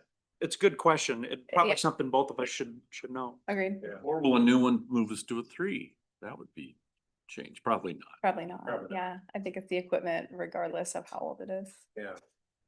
Wouldn't that be great? So, no, at least if you refurbished it, and after a couple of years, you have something to sell. Yeah. You're playing, you You get something out of it, but not much. Yeah. There's a I lot mean- of small towns out there. I mean, we bought that used at $750. I remember that. I mean, this is why it was a little bit confusing is because there are 3 viable options here. That none are cheap. And what's the best use of the funds? You know, do we do just $50,000 right now to get us back on the road? Do a little bit of research, try to find some funding sources, see what the legislature does. Then we have a better idea if we want to refurb or purchase new. Do we go ahead and ship it No, off for I- 10 months for a I- refurb? I feel good about doing a 50,000 immediately, because again, like Cause you're gonna need that for the refurb eventually. Well- You're right. And it's like, Ellie, okay, so now the refurb is 550. You know, if you do that. And I mean, we can't sacrifice safety, so we just get this thing up and running and going. It's also like one of those pieces where it's like, okay, here's the decisions you're forcing us to make. Well, and yeah, You know, and it's like, that's okay. That's what you want. if we can get the data for the And- insurance. Yeah, and get, That would be good as far as the publication goes, to actually give to the public to say, okay, this is what this means. Mhm. You know, Does gives this take a some bond justification issue? Why, Is this a bond issue? How do we pay for 2.5? For the 2.5 definitely would be a bond Yeah, issue. that's what It'd be I thought. part So of one what is that? probably. If we I mean, you gotta sell this to the public. Not a vote. Yeah, it's not a vote, but it's a bond. No, it's not. Yeah. It's essential. Yeah. It would be part of a bond issue. If we did the 500,000, I would suggest, we have an upcoming bond issue that it would be added to that one. I didn't mean like you needed a vote. I meant Okay. you still have to sell it in the idea politically. I think we need to sell the idea, sell it to the Right. public, Right. That's what I meant. including, okay, so we got Yeah. hotels, yeah, you gotta go up. Yeah. But also you got these spread out buildings that you can actually go over the top, like the school. Right, and that, shoot I was down. trying to outline that in the proposal is, Yeah. yeah, it's not just for tall buildings, it's for reach. It's for even just roof operations on a residential structure. So there is a variety of uses here, not just to service our hotels. I would propose that we do the 50K right now. I mean, just like, let's get it fixed. Of course, the only thing with that is probably gonna take us, I don't know, we don't know how long the unit will run off of that. Right. I don't think it's a Agreed. long-term solution. Right. But the thing is, I think it's gonna take more than one year's budget to be able to make a plan and execute a plan. It'll get pricier as things go. So here's a question. Yeah. Gene just said we're coming up with another bond issues soon. You want to do the 50 now to get it running, go ahead and add the 500 to the bond issues so that we could do the refurb. So we have the option. to So do we have that. the option Yeah. to do the refurb I think that's a good plan. and then start doing the other research on the At least ISO rating. That seemed logical, Mayor. I don't know. if you're putting 50 in the gearbox, maybe the whole refurbishing would be 480. It wouldn't be the whole. Yeah, right. Yeah. Yeah, I would have to believe that Right, some of it the makes equipment that we sense. put I into mean, it you gotta would start, be offset. So what's everybody think? do the 50 right away. 50 right Probably away. add Do we put 500. do we put the 500 in the bond? Right. I think it's a good Yeah, idea. that seems logical to me.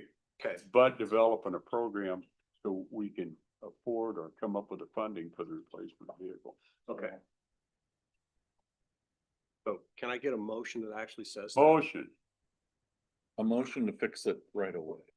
Okay, so the motion would be to Authorize. authorize the spending to fix it right away. Authorize finance director to add $500,000 to the current bond to pay for a refurb if needed. And then to do, and to also do the research into the ISO rating change effect on insurance rates. So we can publish that at a later date. Is that right? Yeah.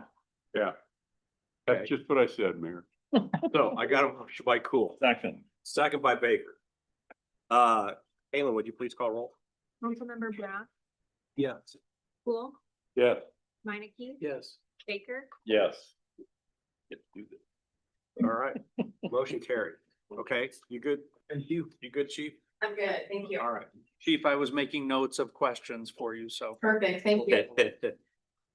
All right, item number 8, future agenda items. So the purpose of this is for council to give direction to staff by way of motion to have items placed on future agendas. It's not for the discussion of the merits of this subject matter. It's just to get it onto agenda so that we can discuss that. We had a gentleman here tonight with like a $5,000 gift to youth shelter services. You want to discuss that, Adam? Mayor, I had some thoughts on that. Yes, sir. That might be an excellent, thing for 100 men in Norwalk to address. And try that route before we put it on our agenda. Because if that would come to fruition, it'd be twice as much as he's asking for. At least. I have a feeling about. We take money forcefully from our taxpayers. As far as contributions, I kind of feel like I'm doing that on behalf. I'm deciding who we give it to after we've forcefully taken the money from the taxpayers. I don't think that's how cities should work things. Okay. Yeah, I'm kind of uncomfortable doing that. But Not interested. No. I'm Okay. very interested in supporting. Okay. Not interested. Okay. Awesome. Any other? I like the organization a Yeah. lot. Yeah. Very cool. Oh, never mind. Any other items? Hearing none, we'll move on. Item 9, council requires and staff updates. I'd like to remind everybody that this portion of the meeting is much less formal. You may hear some back and forth banter and general joking around. We believe this can build some camaraderie and cohesiveness between staff and council. You especially hear some extra stuff after 9 o'clock because we're all a little punchy. Right? Envision 2035 update. You have information in your packet. Any questions about that? The writing was kind of small, but that's okay. Okay. Luke? Update? Update. The only thing I had to say is I actually received a text message from Robin Leeper. She must be watching the meeting, and there was a question during the discussion about that trail east of Valley View. And she said that it's in the master greenways plan to extend the trail all the way east down to Highway 28. I'm a little late because I didn't see the text until later, but she wanted to pass that along, so I said I would Tell the group. Good. That's all I have. Jake, Yeah, briefly, Norwalk boys team in cross country qualified for the 7th straight year. nice. And All right. it's kind of amazing program that's being built there. And the Norwalk girls qualified for the first time since they moved to 4A. And they got 15th out of 15 teams. And the girls were just elated afterwards. I bet. It was so fun for them. They didn't care. And there was something about that was just, Mhm. and even a dad was super happy too. Awesome. Thanks. Lindsay. Highway 28 wall, construction is not done for the year. They will be back next week to begin more of the wall construction. They've been working on the columns, I guess, this week, so, and people can like, can't anymore. because of the What weather. was the delay? I mean, they just disappeared for 2 weeks. Yeah, Any idea? I'm kind of getting mixed stories. So apparently masonries were there. They just didn't put up lane closures, but then I heard they weren't there, so. They were invisible. Yeah. Okay, They good. were doing work today Okay. on the column. Yeah. Okay, good to know.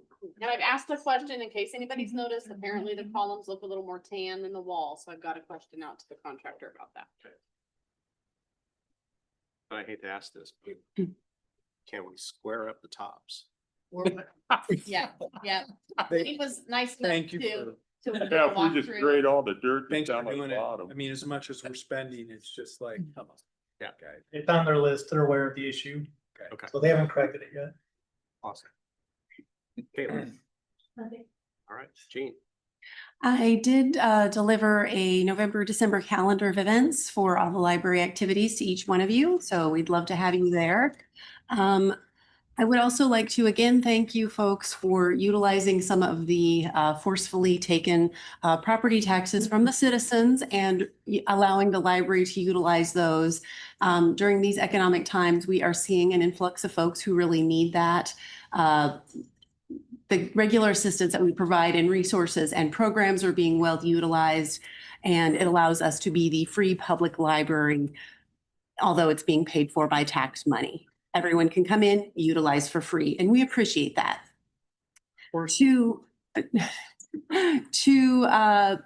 That, I also wanted to mention that today we had a donation of a 5-shelf shelving unit that is now complementing our community fridge. So we now have 8 shelves in the pantry and a freezer and a fridge in the community fridge and food pantry. When I left, I was walking out of the library and there were 6 people utilizing it. And we've had a lot of wonderful donations and we have been thanking the community for that. But it was very impactful to see 4 adults and 2 children utilizing the food pantry by taking what they needed. So again, thank you for supporting what we do because we feel like it's very important for our community. So. And the Norwalk 100 men. Yes, they donated $9,500 and we are very excited. We're going to get some boxes. It's going to be like Christmas. We get to use it to replace a lot of the technology that we got for the children during COVID times. So they will have some new tablets to use that they can check out and some box books, which are the newest version of read aloud books. It used to be cassette book together and then it was CD book together and now it's box. That's just this device. It's a book, you push a button and it reads to the kids. It's great. So we're very excited for that. And there was enough in that donation. We're also able to add to our Libby audiobook and ebook collection just a little bit. So that was a big bonus. So yes, we're very happy about the 100 Men of Norwalk donation. So thanks. Yes. Thanks. All right. Thank you. Carissa, how's it been going so far? It's been great. I've learned a lot in 2 days. Thank you for the warm welcome, and I just look forward to being able to talk a little bit more in depth next time. All right. This is a short meeting today. Yes, I heard. Yeah. Holly. I'll skip tonight, but call me if you want to know anything. All right, good deal. Jean. No. Chief. I'll pass. Tony. Nothing. Wow, Chief. The Safe Haven Baby Box dedication ceremony was held on Tuesday, so that equipment is now open in service. We will be working on some public service announcement to go out to make sure that everybody knows that it's there, but thank you for everybody that attended. We appreciate all the support. Wayne. Nothing. Okay. Tony, Carrie's not here. Nothing, Mayor. George? Brian? No. Jim? No. Yep. Put some pressure on me. So Peer pressure. I know we already said it, but congratulations to Andy and to Kelsey Yeah. on their win. Welcome to the city council. It's gonna be fun. They don't always go this way. Right. So I'm gonna be sending out committee appointments next week. We're moving things around this time, so we'll keep these for the next 2 years. If you find some time conflicts, let me know and we can make some adjustments on those. And they will be on the next meeting's agenda for publication. It's not approved, right? Because it's mine. I do the appointment. For notification. Application. We're gonna get a vote on that? Nope. And then, don't forget Luke's review is coming up. I'll be sending that stuff out as well. That's all I got. I'd entertain a motion to adjourn. Motion. Second? Motion by Cool, second by Baker. All those in favor say aye. Aye. All those opposed, same. We're adjourned, 9:11 PM.